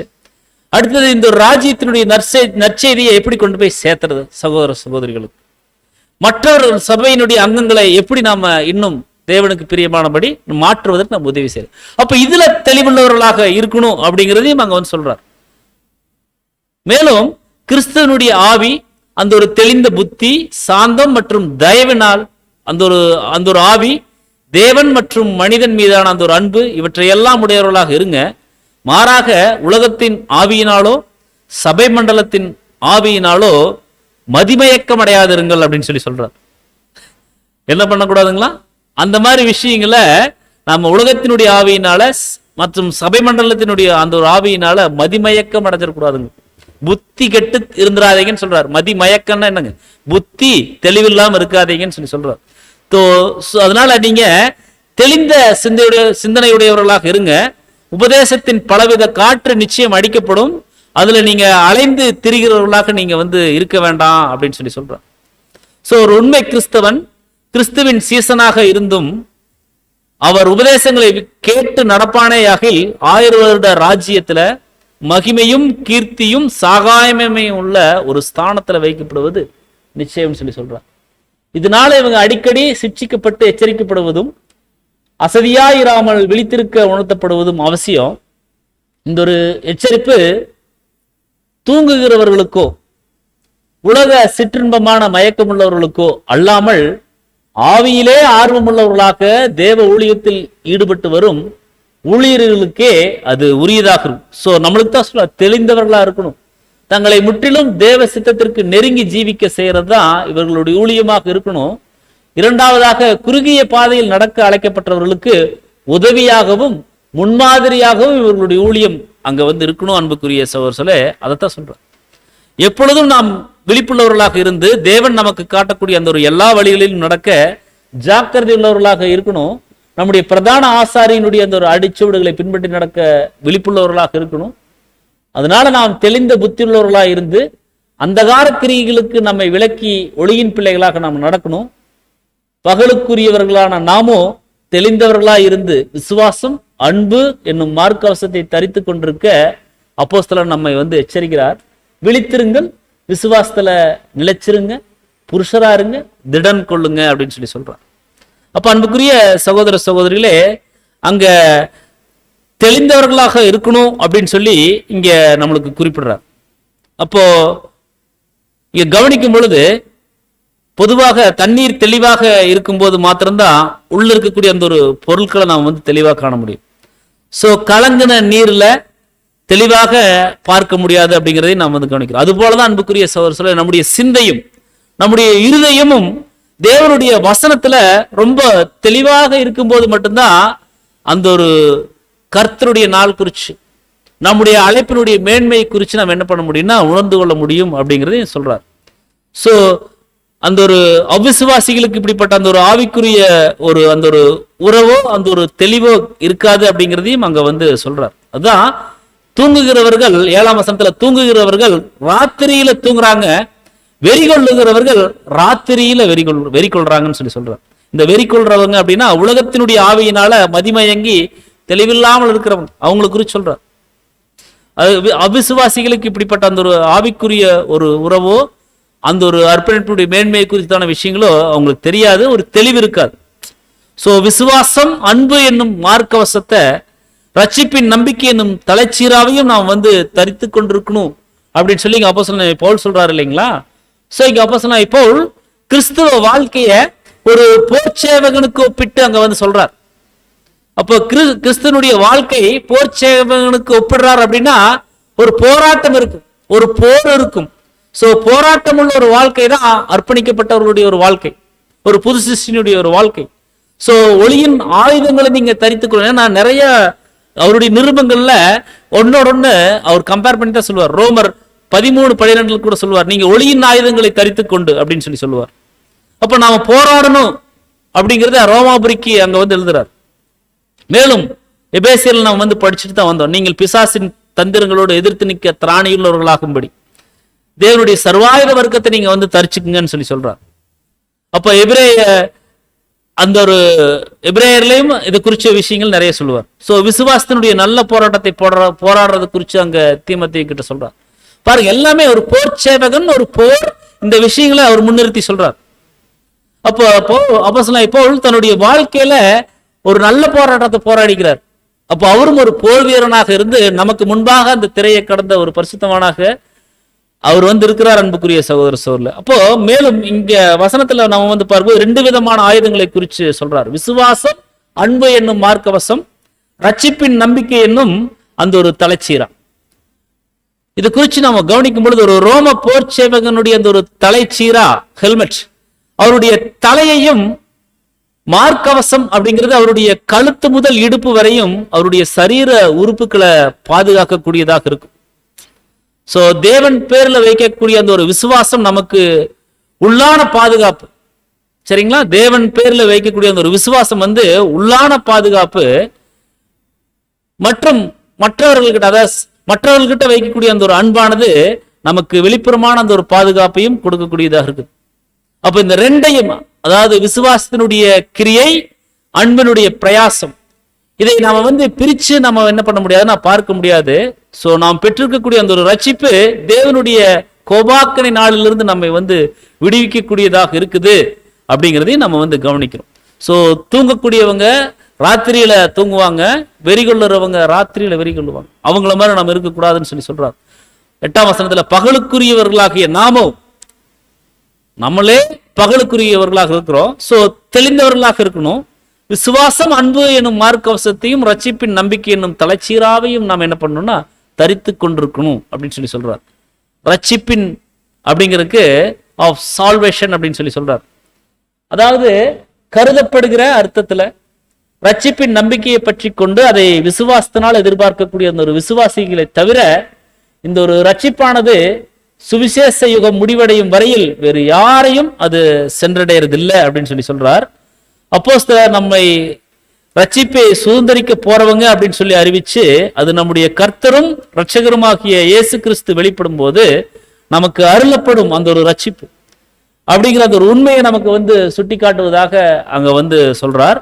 மேலும் நாம் விசுவாசிகளான போது ரட்சிப்பு சமீபமா இருப்பதை பார்க்கலும் இப்பொழுது அது நமக்கு அதிக சமீபமா இருக்குது அப்படின்னு சொல்லி சொல்றார். அப்ப நாம கடைசி காலத்துல வெளிப்பட ஆயத்தமாக்கப்பட்டிருக்கக்கூடிய அந்த ஒரு ரட்சிப்புக்கு ஏதுவான அந்த ஒரு விசுவாசத்தை தேவனுடைய பலத்தினால நாம என்ன பண்ணணும்னா அது கொண்டு நாம காத்துக்கொள்ளக்கூடியவர்களாக இருக்கணும் அப்படின்னு சொல்லி எபிரேயர் நிருபத்துல நம்ம கவனிக்கிறோம். அதே மாதிரி 1 பேதுருல நம்ம கவனிக்கிறோம். ரோமருக்கு எழுதும்போது சொல்றார், எபிரேயருக்கு எழுதும்போது சொல்றார். இந்த விஷயங்களை நம்முடைய சகோதரர் சொல்றார். மேலும் ரட்சிப்பினுடைய விஷயத்தை சொல்லும் பொழுது the completion of salvation is called resurrection சொல்லி சொல்றார். அப்ப ரட்சிப்பு நிறைவு பெறும் போது அது உயிர்த்தெழுதல் என்று அழைக்கப்படுது அப்படின்னு அங்க வந்து சொல்றார். அப்ப நம்முடைய ரட்சிப்பு நிறைவேறும் பொழுது என்ன ஆகுங்களா, அது உயிர்த்தெழுதல் அப்படிங்கிற அந்த ஒரு சாக்கியத்துக்குள்ள கடந்து செல்லுதுன்னு சொல்லி நம்ம பார்க்கிறோம். மேலும் the hope, நம்பிக்கை என்னும், அப்ப இது ஒரு நம்பிக்கை அல்லாமல் மாறாக ஒரே ஒரு நம்பிக்கை, எல்லா நம்பிக்கையிலும் ஒரு நம்பிக்கை அல்ல, ஒரே ஒரு நம்பிக்கை. அப்போஸ்தலனாகிய பவுல் சொல்லிட்டார் இல்லைங்களா, ஒன்று செய்கிறேன். அப்ப ஒன்று செய்யறார் அப்படின்னா ஒண்ணுதான் இருக்கு அவருக்கு முன்னால, அது ஒன்னத்தான் தன்னுடைய சிந்தையில நிறுத்தியிருக்கார். அப்ப அவருக்கு முன்னால நிறைய ஆப்ஷன்ஸ் கூட இருந்திருக்கும், இன்னைக்கு அதே ஒரு வாழ்க்கை தான் நம்மளுக்கும் அன்புக்குரிய சகோதரர். நம்மளுக்கு முன்னால நிறைய ஆப்ஷன்ஸ் இருக்கு, நிறைய வசதி வாய்ப்புகள் இருக்கு. ஆனா அப்போஸ்தலனாகிய பவுல் சொன்ன ஒரே விஷயம் தான், ஒன்று செய்கிறேன், ஐ டூ ஒன் திங். அந்த ஒண்ணு மட்டும்தான் செய்யணும். பின்னானவைகளை மறந்து நம்முடைய அழைப்பு என்னங்கிறத உணர்ந்து அதை நாம் நாடி தேடி அடைந்து பெற்றுக்கொள்ளக்கூடியவர்களாக நாம் இருக்கணும் அன்புக்குரிய சகோதர சகோதரிகள். அப்போ இது ஒரு நம்பிக்கை அல்லாமல் மாறாக ஒரே ஒரு நம்பிக்கையாகவும், ஏதோ சில பொதுவான நம்பிக்கையாக அல்லாமல் மாறாக சுவிசேஷத்தினால் உண்டாகக்கூடிய அந்த ஒரு நம்பிக்கை அப்படின்னு சொல்லி சொல்றார். அப்போ நித்திய ஜீவன் உண்டாகும் அப்படிங்கிற அந்த ஒரு நம்பிக்கை அப்படின்னு சொல்லி நம்ம பார்க்கிறோம். இது மகிமையின் நம்பிக்கை அப்படின்னு நம்முடைய சகோதரர் சொல்றார். அது சொல்லிட்டு 9ஆம் வசனத்துல சொல்றாரு, தேவன் நம்மை கோபாக்கினைக்கென்று நியமிக்காமல் நம்முடைய கர்த்தராகிய கிறிஸ்து மூலமாய் ரட்சிப்படைவதற்கென்றுதான் நியமித்திருக்கிறார். அப்ப நம்ம கோபத்தினுடைய பிள்ளைகளாக அந்த கோபாக்கினைக்கு நீங்களாக்கித்தான் நம்மளை என்ன பண்ணிருக்காரு, கர்த்தர் மீட்டுக்கொள்ள சித்தமாக இருக்கிறார் அப்படிங்கிற அந்த ஒரு விஷயத்த அங்க சொல்றார். அப்ப நாம் பெற்றிருக்கக்கூடிய அந்த ஒரு ரட்சிப்பு தேவனுடைய கோபாக்கினையினுடைய நாளிலிருந்து நம்மளை காத்துக்கொள்ளக்கூடியதாக இருக்குது சொல்றார். 10ஆம் வசனத்துல சொல்றார், நாம் விழித்திருப்பவர்கள் ஆனாலும் நித்திரை அடைந்தவர்கள் ஆனாலும் தம்முடனே கூட நாம் ஏகமாய் பிழைத்திருக்கும்படி அவர் நமக்காக மரிச்சாரே அப்படின்னு சொல்லி சொல்றார். சோ நாம் விழித்திருப்பவர்களானாலும் நித்திரை அடைந்தவர்களானாலும் அப்படின்னு சொல்லி அங்க சொல்றார். அப்போ அன்புக்குரிய சகோதரர் சொல்ல, அந்த நித்திரை அடைந்தவர்கள் அப்படிங்கிறவங்க அது மரித்து போனவர்களை அது குறிக்கக்கூடியதாக இருக்குதுன்னு சொல்லி நம்முடைய சகோதரர் சொல்றார். அப்போ மேலும் நம்முடைய சகோதரர் சொல்றாரு, நமக்காக அங்க மரிச்சாரே அப்படின்னு சொல்லி சொல்றார்.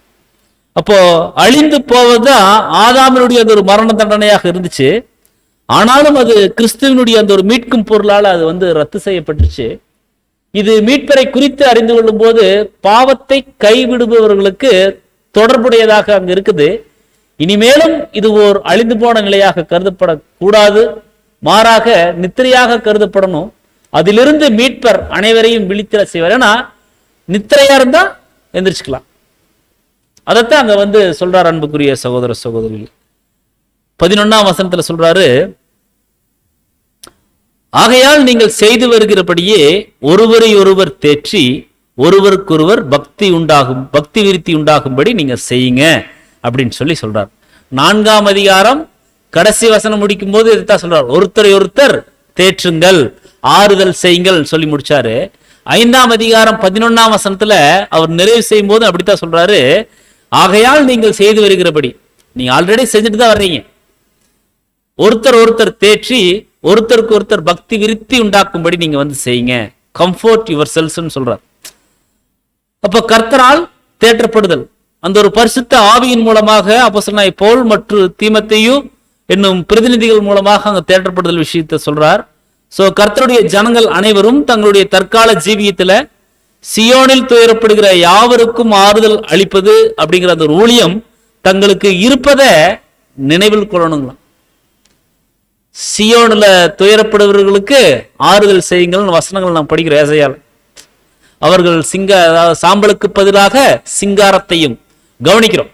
அப்ப அன்புக்குரிய சகோதர சகோதரிகளே, கர்த்தருடைய ஜனங்கள் அனைவரும் தங்களுடைய தற்கால ஜீவியத்துல சியோனில் துயரப்படக்கூடிய யாவருக்கும் ஆறுதல் அளிப்பது அப்படிங்கிற அந்த ஒரு ஊழியம் தங்களுக்கு இருப்பதை நினைவில் கொள்ளணும். துயரப்பட்ட அனைவருக்கும் நீங்க என்ன பண்ணுங்க, ஆறுதல் செய்யுங்க.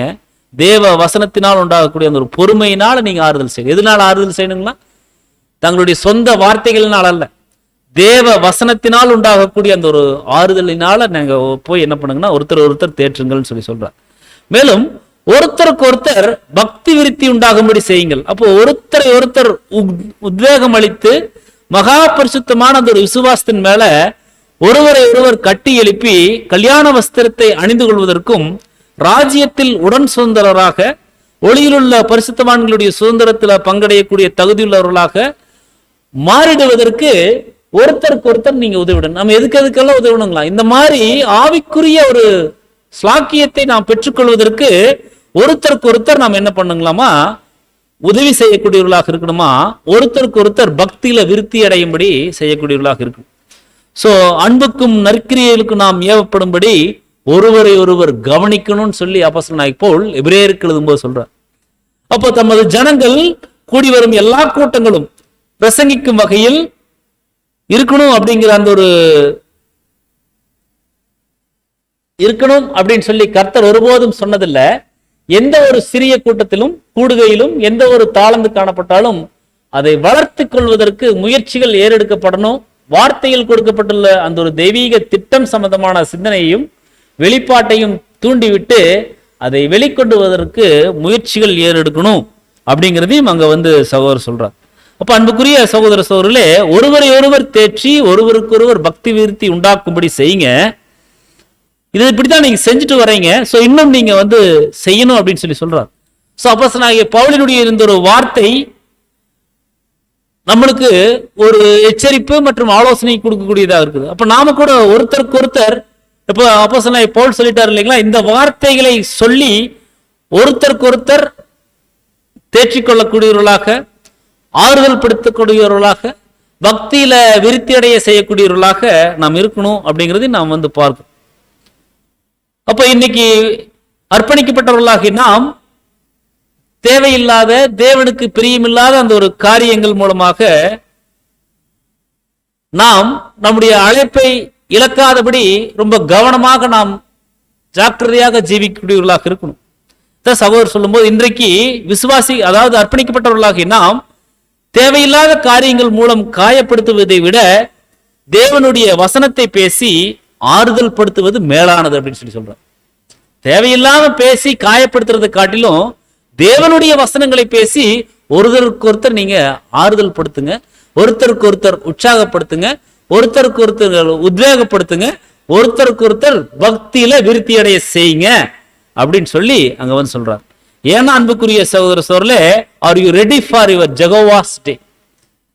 கர்த்தருடைய அந்த ஒரு கண்ணுக்கு தெரிய பாகத்திற்கு நாம் தயாராக இருக்கிறோமா? ஏன்னா கர்த்தருடைய நாள்ல தான் நாம் இப்ப இருக்கிறோம். கண்ணுக்கு தெரிகிற பாகம் நாளைக்கு அல்லது இப்பவே வரப்போகுதுன்னா நம்மளுடைய நிலைமை என்ன?